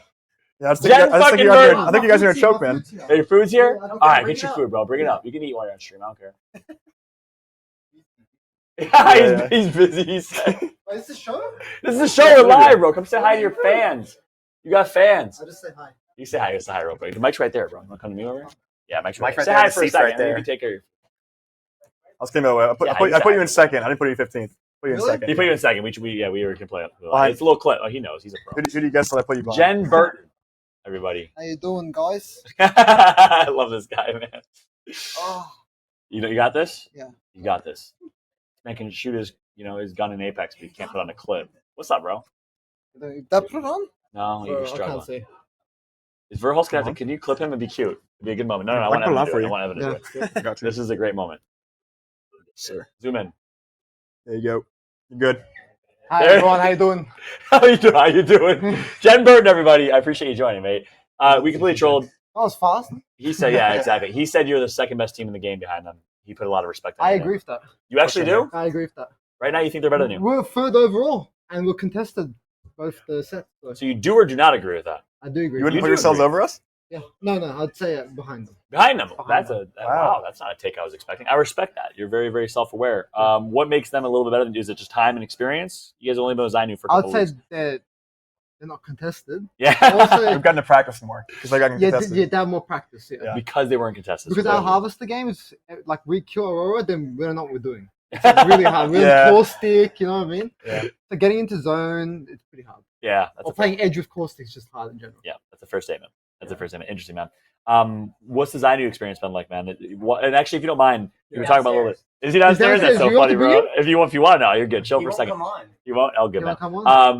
He was talking. He put a lot of respect on Xynew's name. We compared Xynew to him. It's his first LAN, by the way. It's his first LAN, bro. How's he playing? Honestly, I thought he was going to be nervous. Yeah. Before this, but I saw no nervousness. He's confident, man. He's confident. He's playing like phenomenal. 0% nerves, you think, or maybe a little bit. Maybe a little bit. If he didn't have a little bit, I think he'd be a robot. I didn't give him a pep talk beforehand. So. You did give him a pep talk? Yes, oh, give me a quick summary. What was the pep talk? I just told him like, just do what you do. Just like, don't think about like what you could do wrong. I love it. You know, just like focus on the game. The leader Genburten art here. This is great. The hype man. I respect. And also like Zero. Yeah. He can say what was like, his pep a lot. talk? He can say a lot. And I'm just telling Zero like Xynew, just don't worry about it too much. Just leave it in the past. Go to the next game. You know, that's really important. Yeah. So it doesn't get in his head. Yeah, I agree with that. Who is the better IGL? Zero or Hal? My teammate Zero. Without a doubt. Hal so sucks. but he agreed to be in the second best team right now. Hal sucks. Hal sucks. Hal sucks. Period. No. You should have seen Hal today during the second set. Oh my god, bro. Was he going crazy? Bro, he got like 15 kills on team. Like, yeah, he was popping up. I'm not gonna lie. Yeah, he was going crazy. He had 28 kills. Today. 28 kills. He had 28 kills overall. Yeah. Is he the kill leader? Yes, by far. It's not even close. Jeez, I didn't see that. That's insane. But you think pound for pound Zero is the better IGL Yes. overall? He's I that think good. Macro and Mike. Yeah. I think they each have like their own like strengths, strengths and weaknesses. They do, yeah. Are they different IGLs? Because one's an MNK. We were talking about this a little bit earlier. Like as an MNK IGL versus a controller IGL. As a controller IGL, you're actually initiating fights and then follow me and pushing. Phony does that a lot. Hal does that a lot. As an MNK IGL, is Zero different, or is he also initiating? The same. Oh, it's the same thing. So I like my IGLs aggressive. Like you like your women? Yes. No. That's actually me, but yeah. You like your IGLs aggressive? Yeah. Okay. Interesting. So you could see yourself playing with Hal. I can see myself playing with Hal, but I can't deal with him afterwards. No shot. That's It gives me interesting. a headache. I want to. I don't know how this guy just deals. I want to ask you real quick, if you don't mind. Clear the air a little bit, and because I actually look, as much as I love Rambo and I talked about it, I sided with you guys because at the end of the day, business is business, and you guys are trying to be the best team in the game. Walk me through the Rambo decision. You guys were playing good with Rambo, but you still made the surprise decision. And Dark Zero has been getting a lot of hate because of how crazy the revolving door has been. The PvP decision. I don't know if you could talk about that, but like, why all these changes? So I think you guys already heard, but Rambo, we told him beforehand that It was a trial. it's a trial, yeah, until after Pro League, after regional finals, and then they changed the date of the roster lock. Mm. So we had to figure out who we're going to be playing for LAN. So They we pushed just it up. people. They pushed it up. Pushed it back. I'll push it back. Okay. So yeah, we had to pick someone immediately. Okay. So that's why we started trialing people, and then we told Rambo though that he was only a trial. He was not So guaranteed. Expectations. You never told him. Okay. Yeah, no expectations. He was never guaranteed into the team. We told him that, so he knew. All right, so I had a feeling that was the case, which is why I backed you guys up in that situation. Because at the end of the day, we never gave him false promises. Never false promises. Exactly. And I had always heard the word trial used. Yes. Even when I interviewed him, right, with a Sentinel situation, what happened there, he even said I'm on trial. So I respect that. We did play well, but we wanted to try other people. Yeah. To see all the opportunities. That's smart, which is the right thing to do in that situation. How about the PvP situation? Can you talk about that? PvP? Yeah. If not, it's okay. Seriously, I don't want to. Yeah, I don't want to. You don't want to talk about it? Hey, I respect that entirely, brother. I respect that entirely. I won't push buttons. I want to shift gears a little bit. We have it in our little run of show here to individual standout performances today. I'm excited to talk about it. Hal played out of his mind.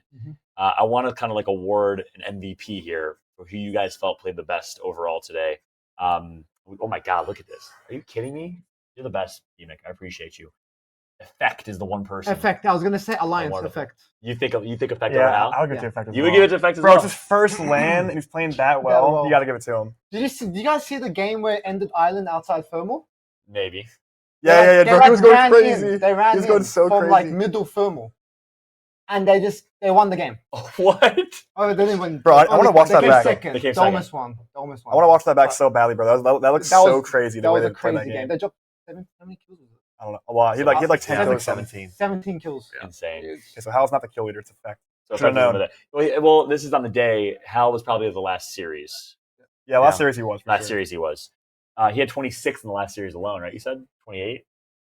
28, I 28. Yeah, that was 43 on the day. Yeah, 28. Effect drops 39 kills, 23 assists, 41 knocks, and 14.54k damage over the CEO, Imperial Hal, in his first LAN as a 17-year-old kid. And he has everything to prove. Like he has everything to prove. You're right. Everyone's onto him. That's so true. He has all the pressure in the world. 17? A lot of pressure. I think he's 17. Yes. Is he 18 now? 17. I think he's still 17. Yes. Oh my God, I thought it was 18. That's crazy. Dude, even younger. That's crazy. That's That's like me at Champs. I love that. What Effect did was me at Champs. Yeah, you did. That was your first LAN. Big You had COVID. Big respect. That's right. That's a big point. Insane, man. Is this kid built I think different? Effect's the GOAT. You think he is? Yeah, I think you he's think the he GOAT. is the GOAT over Yeah, Hal? I think he's the GOAT. I like that. Over Hal. Yeah. It's different, obviously. Hal's an IGL, this and that. IGL's different. But as an individual player, you think he's the individual best player in all Apex the Legends. pressure on him, and he's performing this well. He's the GOAT. And let me ask you this: I asked him this, and I like it. Verhulst gave a very, very, I would say, hot take, but he was bold, a bold statement. He said that Alliance is a group stage team, and he does not think that they're going to place top 3. Ooh. Do you agree with that statement? I feel like with Effect, they can do well in Windows. Me agree. Me agree. Me too. I agree. If they play like this. Effect is the difference maker for them in my eyes, but his reasoning was different though. Yours was because they're an edge team, and edge teams don't do as well in finals. Yeah. They just been picking up a ton of kills, rotating on edge with triple red armor and just fighting everybody. I don't think that'll work as well in finals. Interesting. Yeah, crazy. Can we pull up that graphic one more time, D-Mick? I apologize, but the effect. That's a good discussion to have. Yeah. Thank you. You're the best. Verhulst in a very respectable third place. Nice shot. Go down. On it real quick. Good job. We got the whole team bringing up. Is this Xynew? What's up, This is Xynew. Come take my place. You guys put the food here. No. You just gotta say hi. Wave to the camera. I'm not putting on a mic. Okay, don't have to put a mic. No worries. You can come wave. That's it. You can deliver the McDonald's. KFC, bro. You're eating KFC. No, okay, now you're making fun of me because that's mine. You're eating KFC. Now you're making fun of me because that's mine. You said. It smells good. Yeah, that's right. This guy's supposed to be an athlete performing at the highest level, and he's downing fried chicken. Yeah, come. 12 games of very athletic games. Yeah, very athletic games. Yeah, very athletic games. You put on the mic for a little bit. Welcome. You put on the mic for a little bit. So you guys put on for a little Sure. bit. Say hi, my man, the legend. You got to practice, bro. You got It's to a little clip. clip it onto your Bro, shirt like this. It'll be a cute moment. To help Let's see if he's better than. Open up the clip. Put it on your sweatshirt. Are you smarter than a Genburten? Are you smarter than Genburten? You can do it. You can figure it out. Come on, bro. It's fucked. Come on. Oh wait. Did he actually? He might have just. Is he breaking it? No, Did he there's no way. break Let me get it. Yeah, it's all you, Did he bro. break it? Pull your Verhulst? sweatshirt out for me. I got like put it right here. Can we zoom in on this too? No, Verhulst, we're good. Is it broken? That's not broken. No, it's not broken. Don't ruin the clip. I don't know how clip. Chrono got me There up you go. here. Verhulst Don't is worry. the, Rotate it up a the little father bit. of Dark Zero. Thank you. You're good. That was good. Daddy Verhulst. Xynew, welcome to the stream. Thank you. I appreciate it for the first time. I respect you for doing this. It's good to get some on-camera. I don't know how I got here. I don't know how you got here either. To be honest, you just delivering KFC and now you're on the couch. Yeah, that's on me. Real quick, no, I appreciate you doing this, man. It's good to get the on-camera practice. We got to build your brand. Yeah. Who knows how long this pro gaming thing's gonna last, right? So with that said, your stream's been popping off. You've been popping off. For those that don't know you, give us a little bit of an introduction and kind of your background or your story. I switched to PC around like 3 seasons ago. I was on console for a long time, and 3 seasons only. Okay. Yeah, I've been not that long, and then Xbox or PlayStation? I was on Xbox. All the great ones come from Xbox. Yeah. I don't know. There's a lot of PlayStation players. Skittle, Noct, Verhulst, Duplex, you. Yeah, but like Guild and Sykes, they were on PS though. So. You were on Xbox.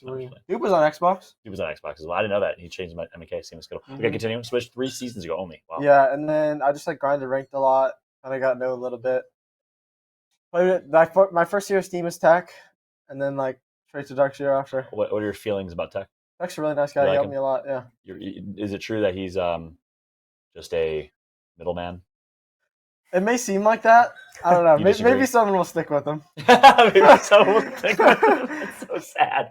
Yeah, I'm really sorry, Tech. sad. Love you, bud. Kind of, except when you're a dick on Twitter for no reason. Yeah, you was a little mean to throwing me, but, bows for no reason. What are you doing? I've never been nothing but nice to you. Anyways, I digress. What? How old are you and where are you from? What about like personally? What's your personal background? California. Cali or Cali kid? Cali. Are you still in high school? Yeah, I do online school though, so I can't count it. I can't count it. I can't count it. Just can't count it. How about like personal life, hobbies, family? How many I do siblings? not have any hobbies. Oh wow, okay. I have 2 siblings, 1 16 and a 2-year-old brother. A 2-year-old brother. That's a big gap. Yeah. Is your 16-year-old brother or sister? Brother. Is he proud of you? Yeah, my whole family is. Is he next? Your little brother? Who, my 2-year-old brother? No, your 16-year-old. No. He used to play video games. He doesn't play video games. No, not anymore. Is he like sports and high school and? Yeah, pretty much. Normal teenager stuff. Yeah, normal. So you have zero hobbies. You have 0 hobbies outside of Apex Legends. I'm gonna start going to the gym more. That's good. That's a good start. Here got me hooked. What do you do when you wake up? Video games. What do you do? No. I do normal life stuff now. You do now. Yeah, and then I get on. And then I got good. He's becoming a man. Jokes aside, Verhulst, this is kind of cool. This is a cool moment because you were making comparisons, me and Weston earlier, to the two of you.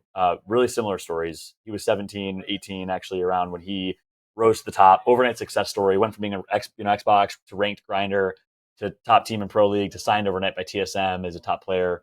And same thing here. What advice would you give him?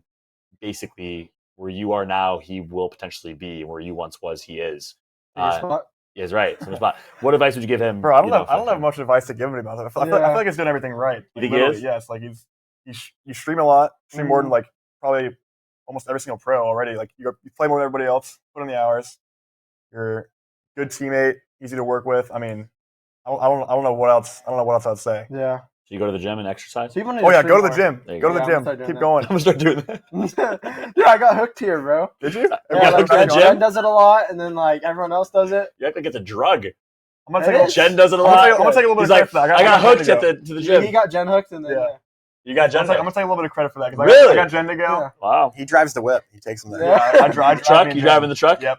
Every day. No, seriously. Yes. When are you going to listen to me and start the remember the Verhulst coffee car idea? I talked about the content idea. Comedians, cars, and coffee, but the Verhulst edition. Imagine you and Zero and Genburten and Xynew in a truck driving to the gym every day. Put that on YouTube. Yeah, that should go crazy. Are you in Austin now? Or no? Farm? No, maybe I'll move. You think you might move? Yeah, maybe. Yeah, vlogs, they'll go crazy. But you take credit for Genburten going to the gym, which is now the family tree is extending. Yeah. And now Xynew's going to go to the gym. That's really cool. Yep. Any other advice you give him?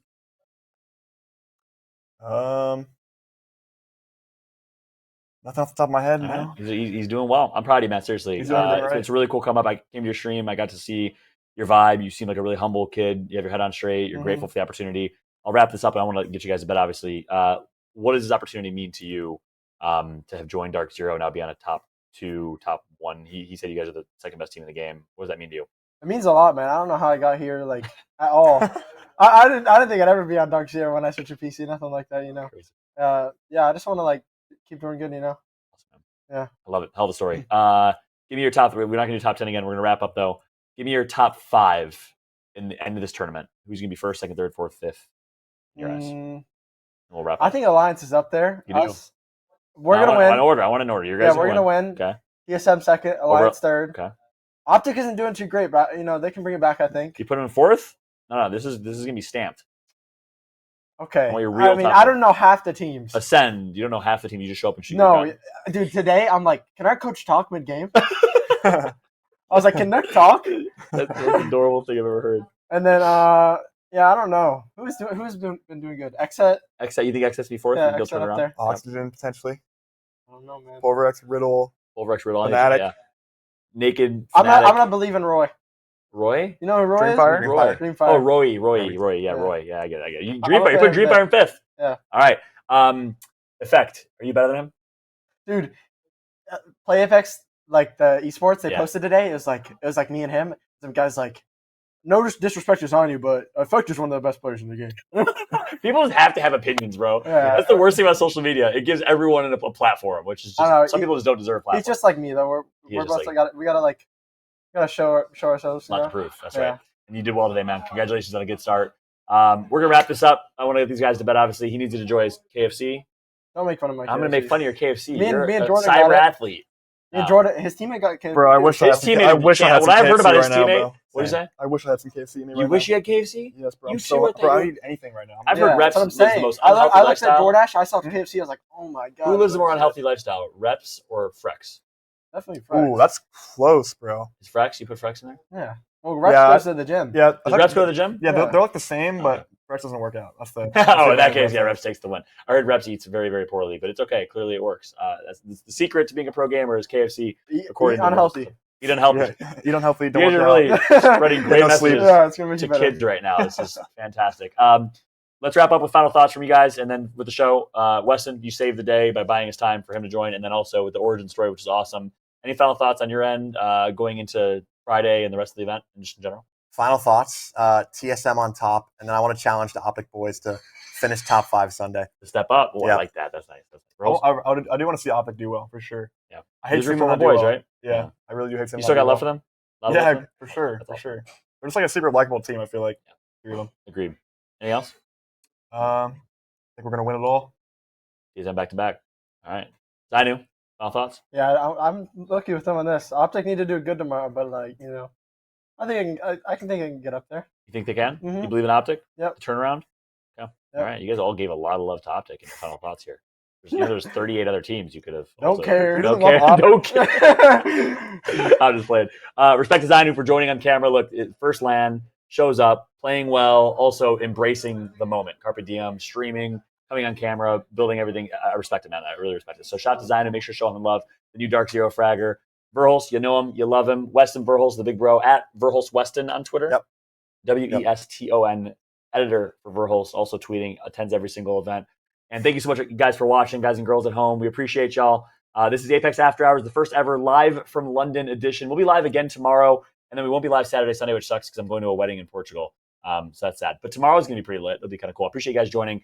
Hope you guys are enjoying the ALGS action. It's been a ton of fun to watch. Crazy start. APEC North turning up big time. North America, the opposite, which is the opposite of what we thought would happen. But a lot of Apex legends to be played. Dark Zero, TSM, Alliance, unarguably the top 3 teams in the game right now.